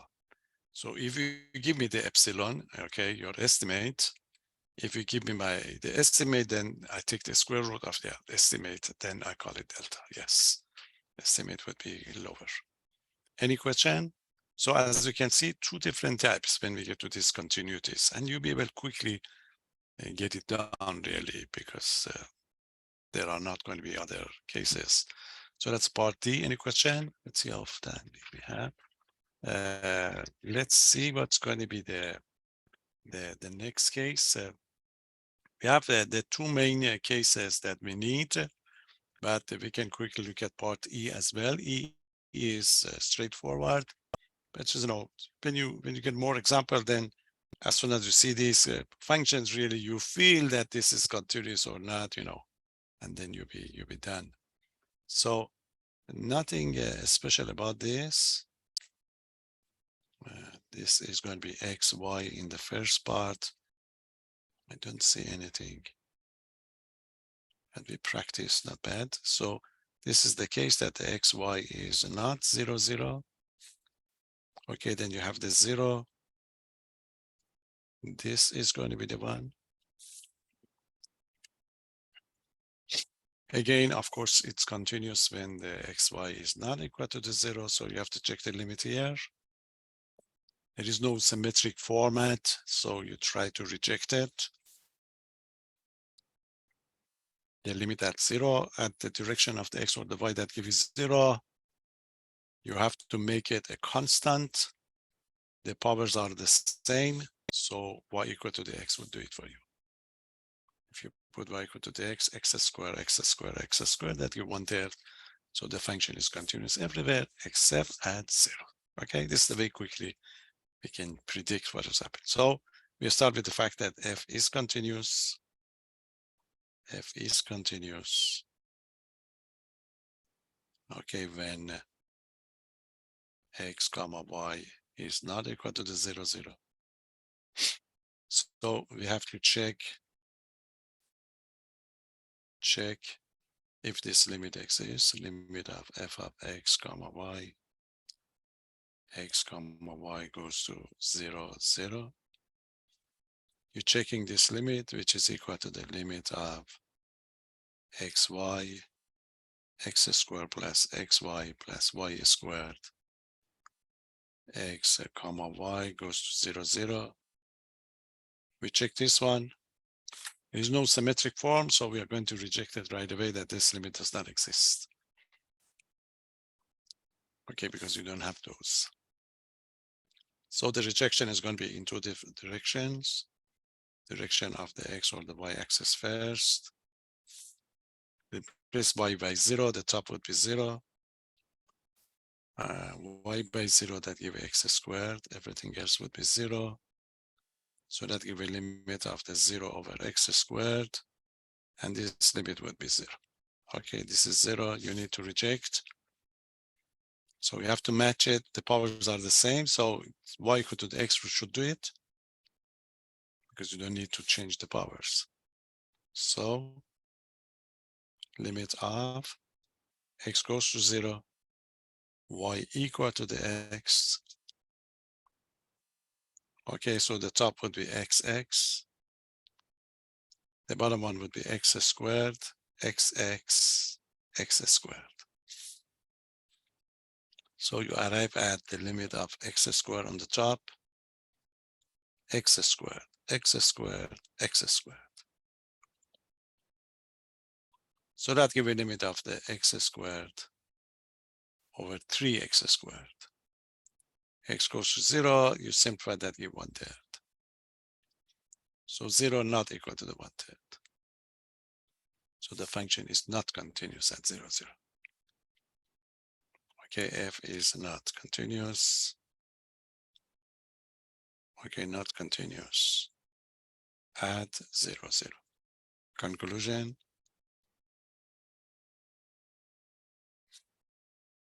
F is continuous. F is going to be continuous on R2, but not the origin.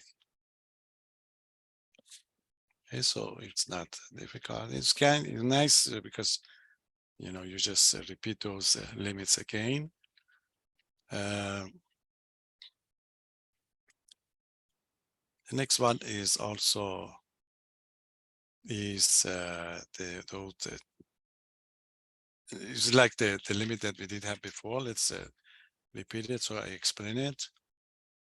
Okay, any question on this one? So the next one is a kind of a positive case that we did have before. Just show you that, you can put this in the terms of the, remember, some people, they use polar coordinate for all these problems that I did. If you lose the polar coordinate, you will lose the, the beauty of these problems. You change it to the R and the data. That's why we don't accept it. Remember, we have to stay with this because we want to learn these type of methods for this type of function. So no polar coordinates applications, okay, or this. Don't change it to the R and the data. Even if you change some of them, you have to do the similar thing. Okay, but we don't accept those type of proofs. So we stay with the rectangular coordinates.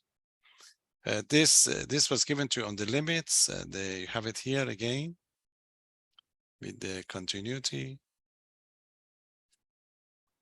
That is, I want to make sure that it's not a repetition. No, that's it. See, double bonus, if you learn continuity, the limits here, just practicing.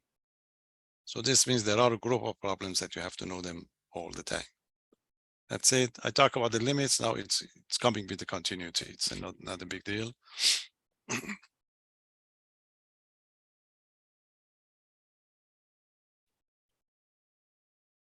Okay, so we are going to check this one. This is the one that we talk about it. Again, it's continuous when the xy not equal to the 0. So you have to check to see what would happen at this 0, 0. And this was the one that we did. Okay, x to the 4th, y to the 4th. The powers are, you get the matching power here. But the difficulty is this is a cube and this is a squared. So you cannot reject it. And that was the one that we did. Remember, you can prove that this limit is 0. That's a very, very special one. Okay, so that is it. We explain it that f is continuous. F is continuous. Okay, it's going to be continuous when x comma y is not 0, 0. Again, you have to check. You have to check to see if the limit exists, the limit of x, y goes to 0, 0, which is equal to the limit of x cubed y squared, and that's x to the 4th plus y to the 4th. Okay, and this is x, y goes to 0, 0. You check to see if this exists. Again, we did it before. We know that this limit is equal to the 0. But you need that argument because you know that I just give you an estimate for the x to the 4th plus y to the 4th. So we did this one before, just repeat it, that this is the way we did it. Okay, that was the x cubed of y squared over x to the 4th plus y to the 4th. Remember, I changed it into I pull out one x here, so that give me x squared y squared, and that's x to the 4th plus y to the 4th. And we estimate that one. Remember this part, we estimate it to be less than equal to the 1/2. Okay, x squared y squared over x to the 4th plus y to the 4th is less than equal to the 1/2. This is the only other that we have with these numbers. So the leftover will be x, we can estimate it and get a 0 right away. So as we did it before, it's x cubed y squared, and that's x to the 4th plus y to the 4th minus 0 is equal to, you put the absolute value, is going to be equal to the absolute value of x, but x squared y squared x to the fourth plus y to the fourth. This is less than 1/2.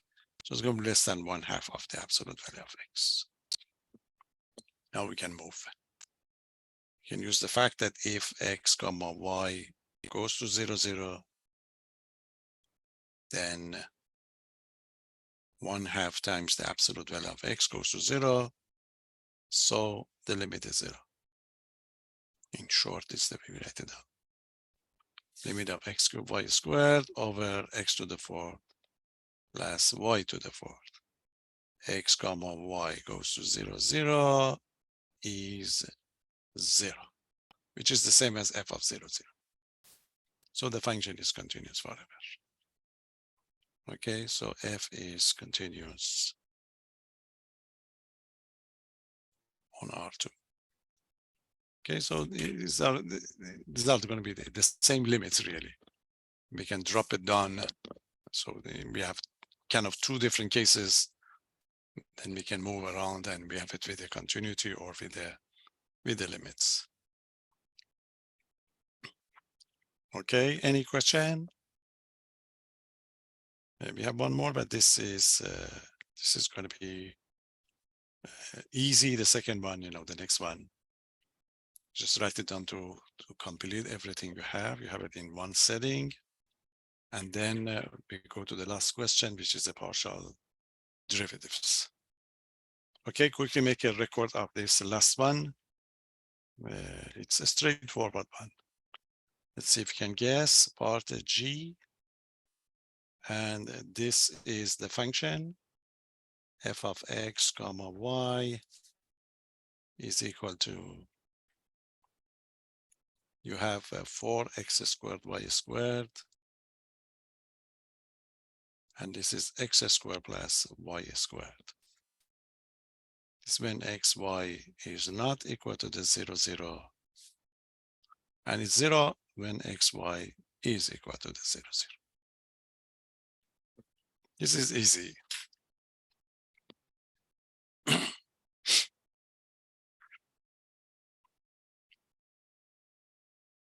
You need to check at the 0 only. This is it. You have the bounded factor, you see.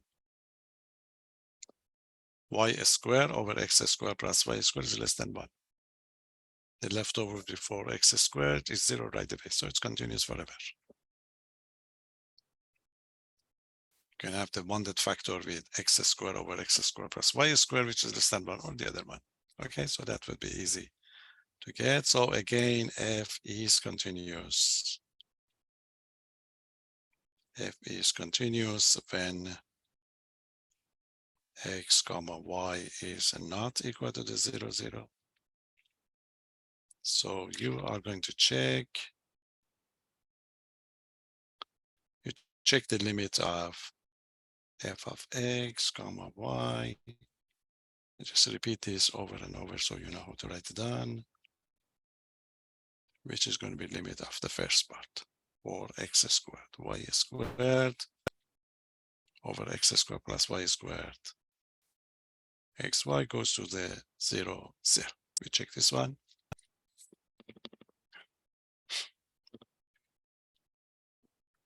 That you have bounded factor right away. X squared over x squared plus y squared or y squared. You can pick one of them and then you're done. This is it. Note that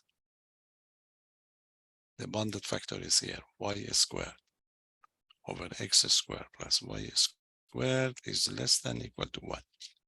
So you estimate it for x squared y squared, and that would be x squared plus y squared minus 0.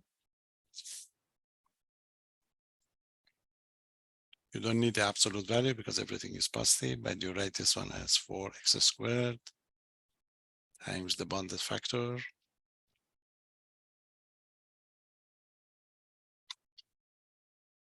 This is less than or equal to 1, so this would be less than or equal to the 4x squared.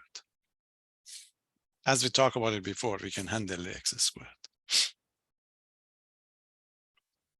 So that's it.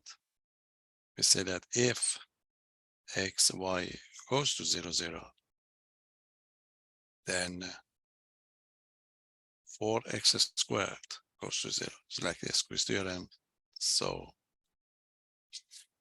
the limit would be 0. The limit of 4x squared y squared over x squared plus y squared at 0 is going to be 0, which is f of 0, 0. So this function is continuous at 0, therefore is continuous forever.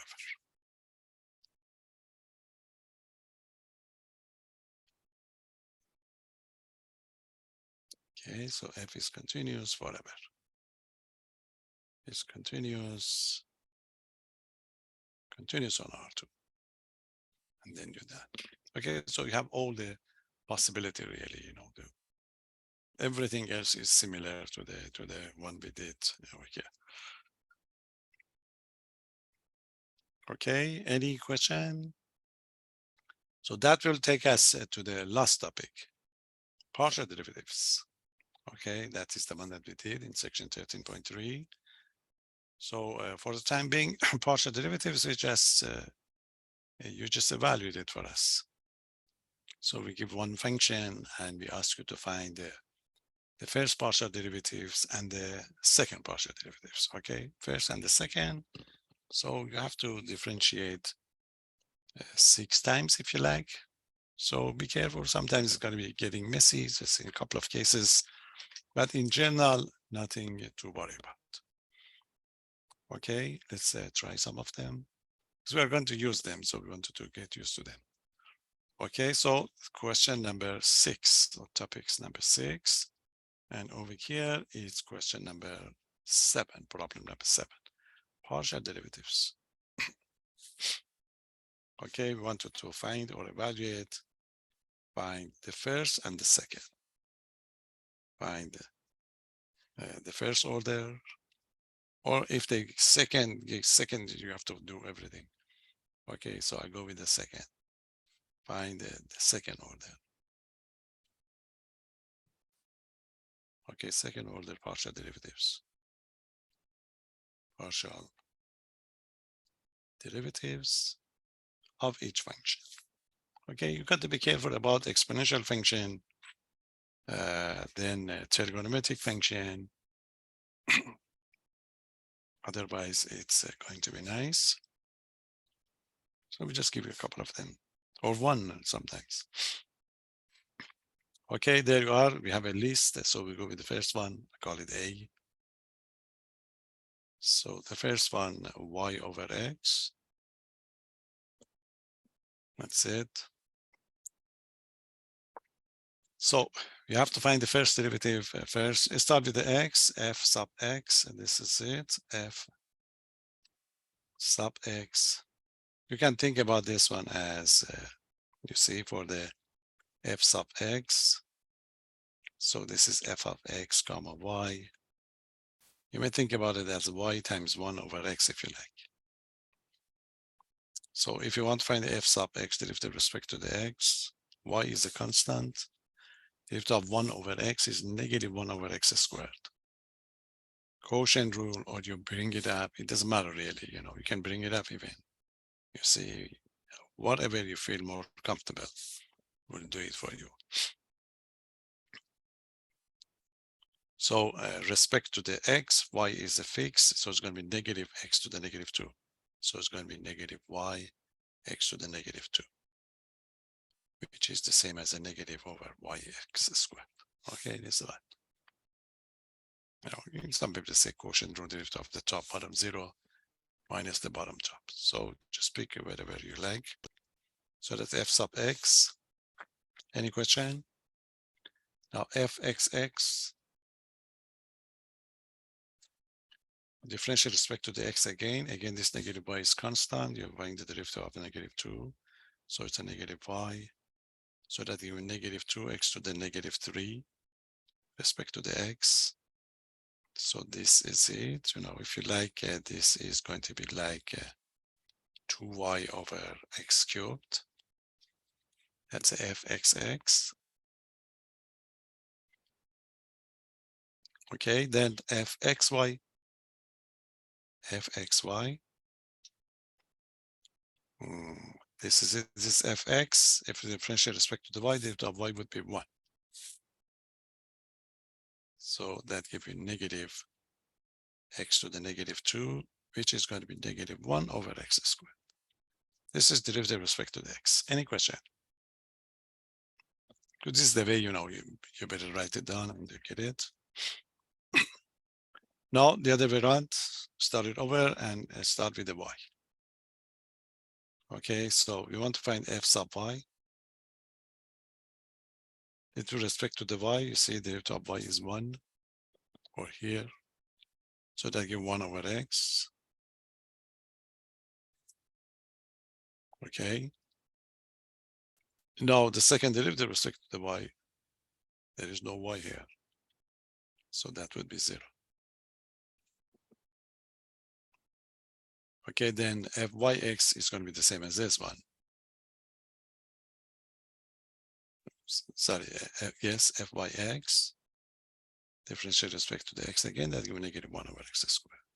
And you know that these two must be the same. So we're done with the first one. Any question? Okay, so this is, even you can say negative 1 over x squared, right? Maybe accepted. So this is the one, the second one again is just a polynomial type. We can try it, but it's not a big deal really. That ln one is better. F of x, y is equal to the 3x to the 5th. Okay, plus 2.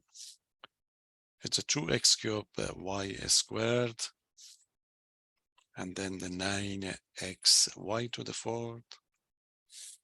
That's a polynomial type. It's not bad,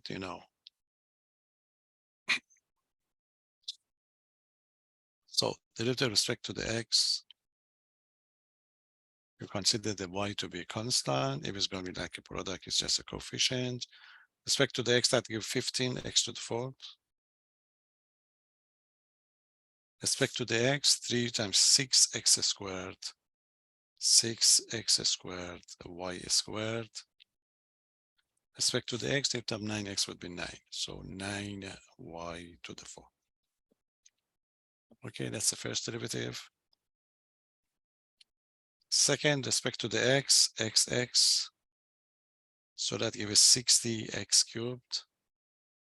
Respect to the x, derivative of 6x squared. 12x y squared. This would be 0. Respect to the x. Now, derivative of fx respect to the y. Respect to the y. This would be 0.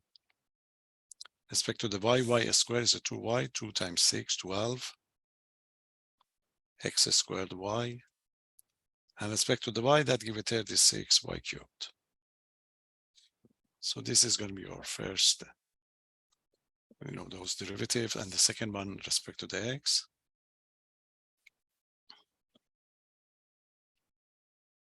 Go back and repeat it again, respect to the y. Okay, this is it. Respect to the y. X is constant. So this is 0. X is constant, this is 0. Respect to the y, 2y, 2 times 2, 4. X squared y. Respect to the y, 4 times 9, 36 x y cubed. So that gives 4x cubed y plus 36 x y cubed. Okay, so that gives you the first derivative respect to the y. So the second one, fyy. Respect to the y, the derivative of y is 1, so that gives 4x cubed. Derivative of y cubed is 3y squared. 3 times 36 is going to be plus 3 times 6, 18. Okay, and 10. So that gives xy squared. So the fyy. Now the derivative of fyx, you better find it, or in case you made a mistake, just get it. respect to the x, that give you 12x squared, 12x squared y, and that give you 36.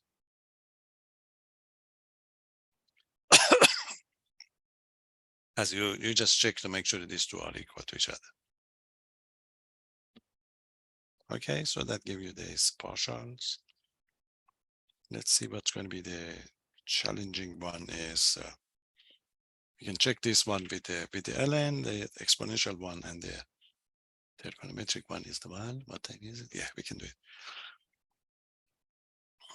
Okay, already. Let's see what will happen to this ln function. You are going to have this one. We have something we call it a linear approximation, and this is going to be one of the functions that you're going to see over there. Okay, so the function is ln of x squared plus y squared plus 1. We have to take care of this one a couple of times when we get to the next section. Okay, you know that the ln u is u prime u. So it depends which partial are you dealing with. So we go with the g sub x. It's going to be u prime, derivative with respect to the x, with just 2x, divided by x squared plus y squared plus 1. This is the one. Or you can, move it up, write it on as a product, which is going to be the same thing. Okay, that's a gx, derivative with respect to the x. You want to try it again. Gxx, you have to use the quotient rule, derivative of the top, bottom, top, and simplify it. So the derivative of the top would be 2 times bottom, x squared plus y squared plus 1, minus the derivative of the bottom respect to the x would be 2x times 2x on the top, divided by the bottom square, x squared plus y squared plus 1 all squared. And then you have to simplify it.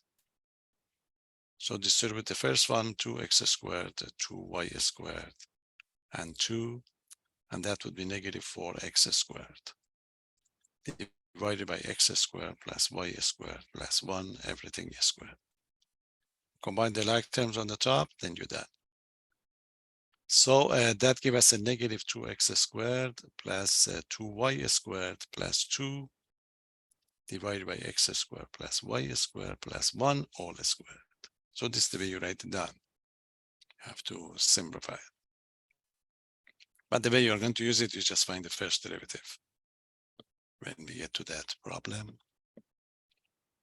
Okay, that's going to be gxy. Gxx, now derivative with respect to the y. So that's it. G derivative with respect to the y is going to be equal to, again, a quotient rule. Derivative of the top times bottom would be 0. Okay, would be 0 because of the x, and minus the derivative of the bottom times top. Respect to the y, derivative would be 2y times top 2x divided by the bottom square, x squared plus y squared plus 1 all squared. Okay, so the final answer would be negative 4xy over x squared plus y squared plus 1 all squared. Okay, so that gives you derivative with respect to the. Okay, similarly, we can find the other one, which is going to be the first part, again, is the one we are going to be interested in, gy. And the other part would be very much similar to this one that we have. Okay, so let's see, make a record of this function because we need it. Okay, are we done? I have to go to the next page and take care of the other part.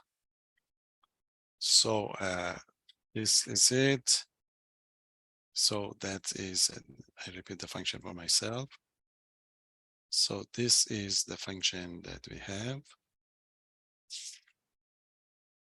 Okay, plus 1. That's a function g. Okay, that's your g function. And so this time derivative with respect to the y. Again, it's going to be u prime u prime would be 2y this time.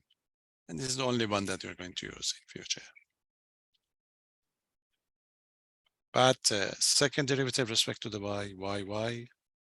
Again, you have to use the quotient rule. Derivative of the top is going to be 2 times bottom, x squared plus y squared plus 1, minus the bottom top. Okay, the derivative of the bottom with respect to the y would be 2y times 2y divided by x squared plus y squared plus 1 all squared. Just multiply it, simplify, then you're done. Okay, so you have a 2x squared, 2y squared plus 2 minus 4y squared. And that's x squared plus y squared plus 1 all squared. So if you simplify the like terms out, give us something similar to the other one. It's going to be minus 2y squared. That's it, yes, 2x, yeah, it's going to be 2x squared minus 2y squared plus 2. And the bottom one would be x squared plus y squared plus 1 all squared. Okay, so that's a gyy, and the gyx is again easy.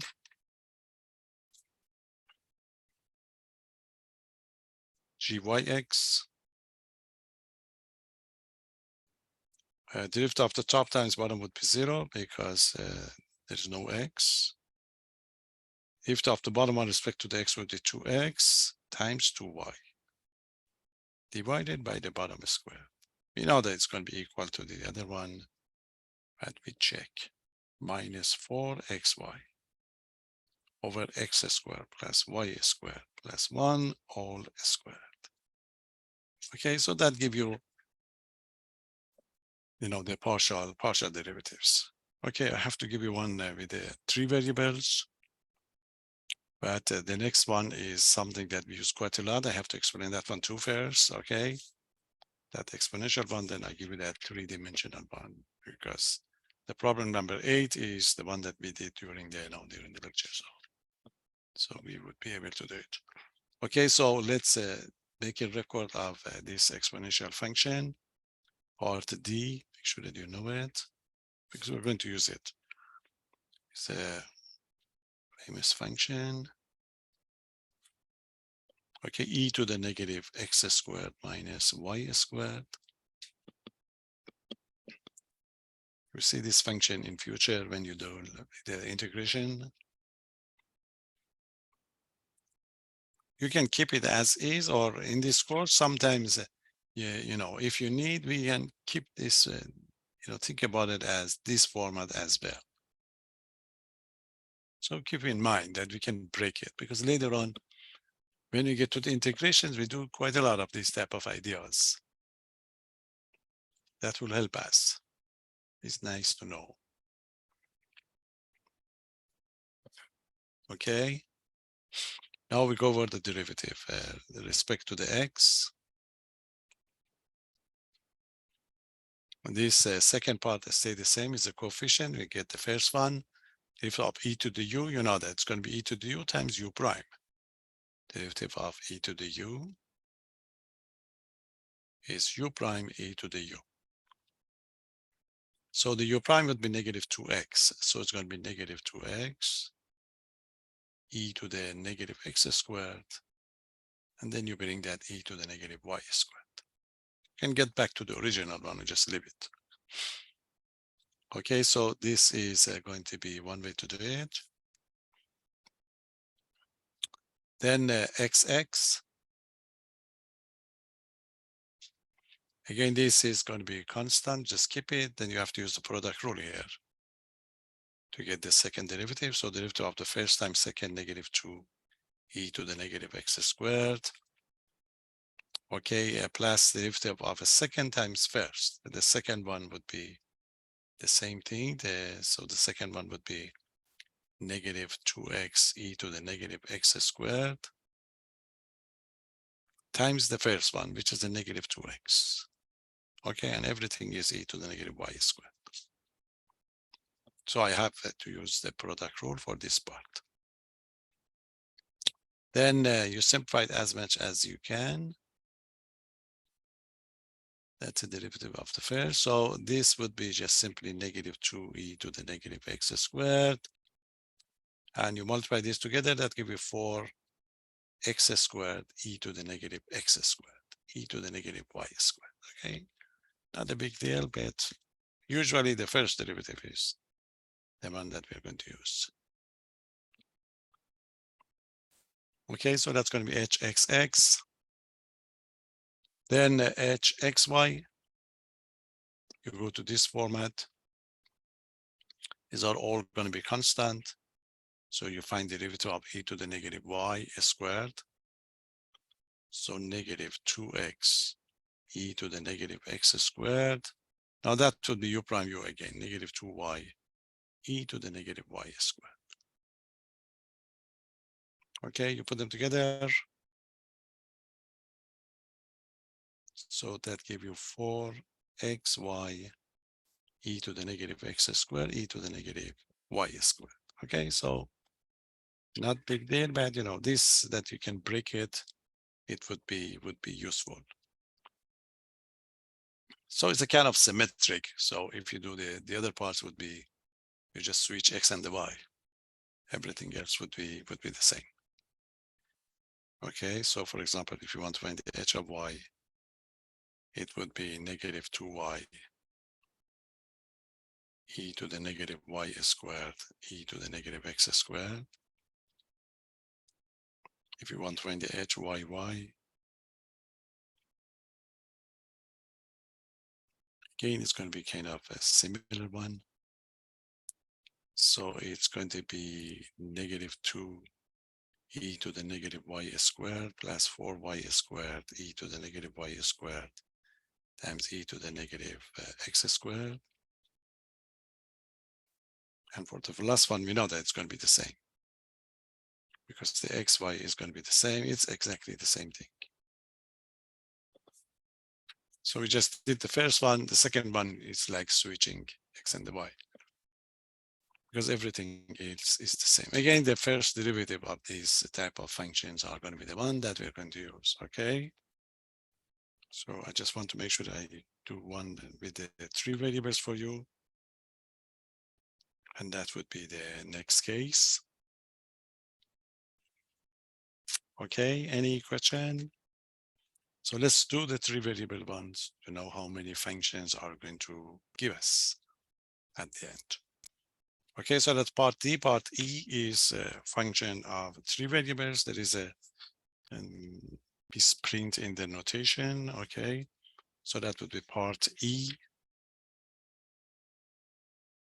The notation must be in this form. You must have k of x, y, and z. Function of 3 variables. So the function is xy, x times y, y is z squared, okay, minus 3x squared z. So it's a function of 3 variables. Let's see how many functions are going to give us.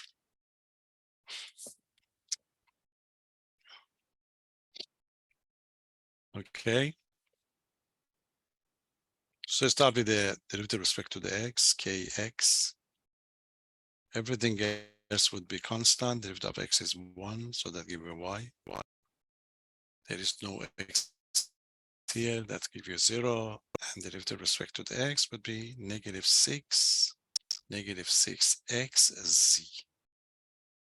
That's the derivative with respect to the x. Okay. So then we have to get the second derivatives. You have various possibilities. Okay, derivative of x, y. I'm sorry, let's go with the xx. xx first. This would be 0. The derivative with respect to the x would be negative 6z. That's a xx. Okay, this is xx. Second derivative with respect to the x. Then various possibilities that you have, this is xx, xy. You see xy derivative respect to the y. That give you 1.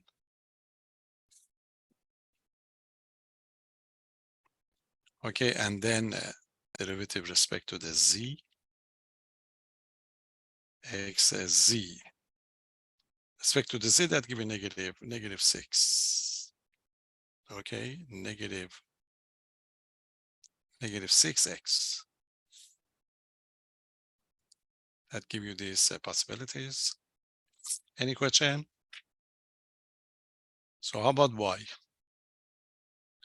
This is with respect to the y. If of y is 1, so that gives x. If of y is 1, that gives z squared. So that gives you derivative respect to the y. Second derivative respect to the y, y, 0. Because there is no y here. The rest should be the same as the other one that we did. Okay, derivative of a yx must be the same as this one, which is true. Then the derivative of a yz. Yz would be 2z. This is going to be the one. Any question? Go back and get the z. Okay, what's going to be z now? With respect to the z.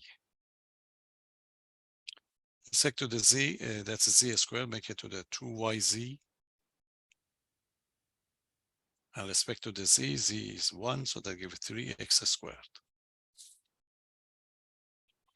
Then the second derivative of the z, zz, that gives you 2y. The rest is going to be the same as the one that we did, zx. You see zx and the zx must be the same, negative 6. We can check it. It's going to be negative 6x again. And the zy must be 2z, but we can check it over here. That gives you 2z again. Okay, so this is, when you get a function of 3 variables, you can find one group and then you put them together yourself. Okay, so if you have 3 variables, this is going to be the one. Any question? So I have a 1 eventually with the trigonometric function. We need this, so let's check this one too. So you have all the collection that we need. Z equal to y tangent of 8x, function of 2 variables.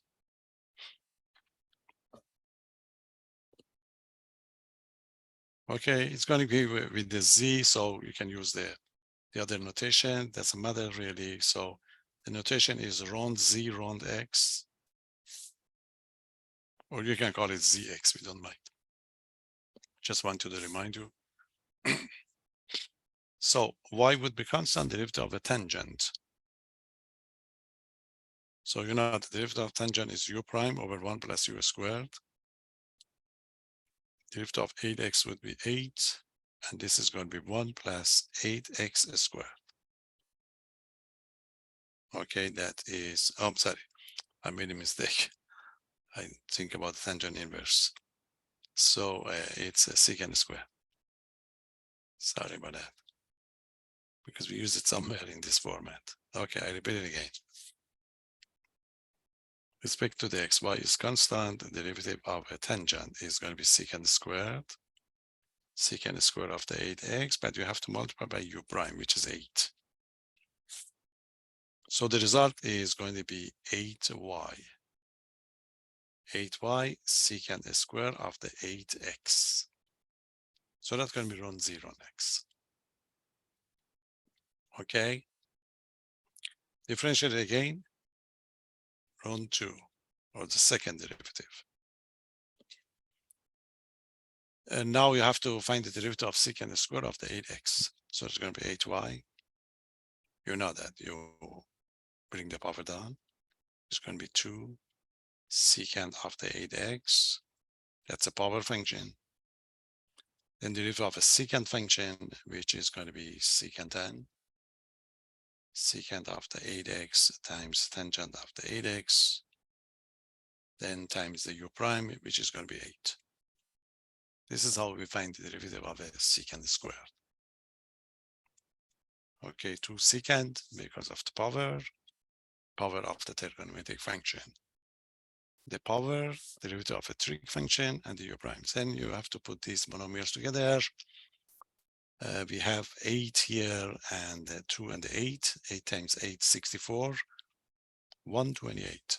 So the second derivative would be 128. 128 y. Secant would be secant squared of the 8x and the tangent of 8x. Okay, so this is the way we operate this one. Any question? The last one is round z. Okay, that's it. Round z, round yx. Remember, you already differentiate respect to the x, and you want to differentiate respect to the y. This is the way we do it. So the derivative respect to the y would be just 8. So that give you 8. Okay, that give you 8 secant square of 8x. So that would be the first group. Just want to make sure you know you are familiar with these derivatives. So this is respect to the x. Respect to the y is very easy. Okay, the second part, I put it here. So your function is z. Okay, that's going to be the one. So derivative respect to the y, easy derivative of y is 1. So that gives you tangent of 8x. You done? Second derivative, there's no y. So the second derivative would be 0. Then the derivative of second derivative of this respect to the x, so round x, round y, means you already got the y. Now the differential respect to the x. It's a tangent is going to be the derivative of tangent secant squared times u prime. So it's going to be 8 secant square of the 8x, which is the same as this one.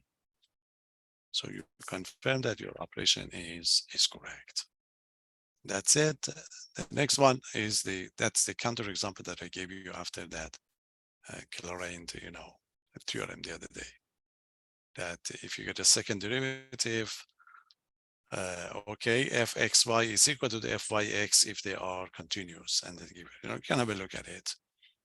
So we may give you a short one of that one so that you'll be able to do it. But we have enough material, okay, to talk about it. Okay, so keep these, okay, because especially those continuous at the limit will be repeated on your next test, and we won't get time to review that part again. So keep them.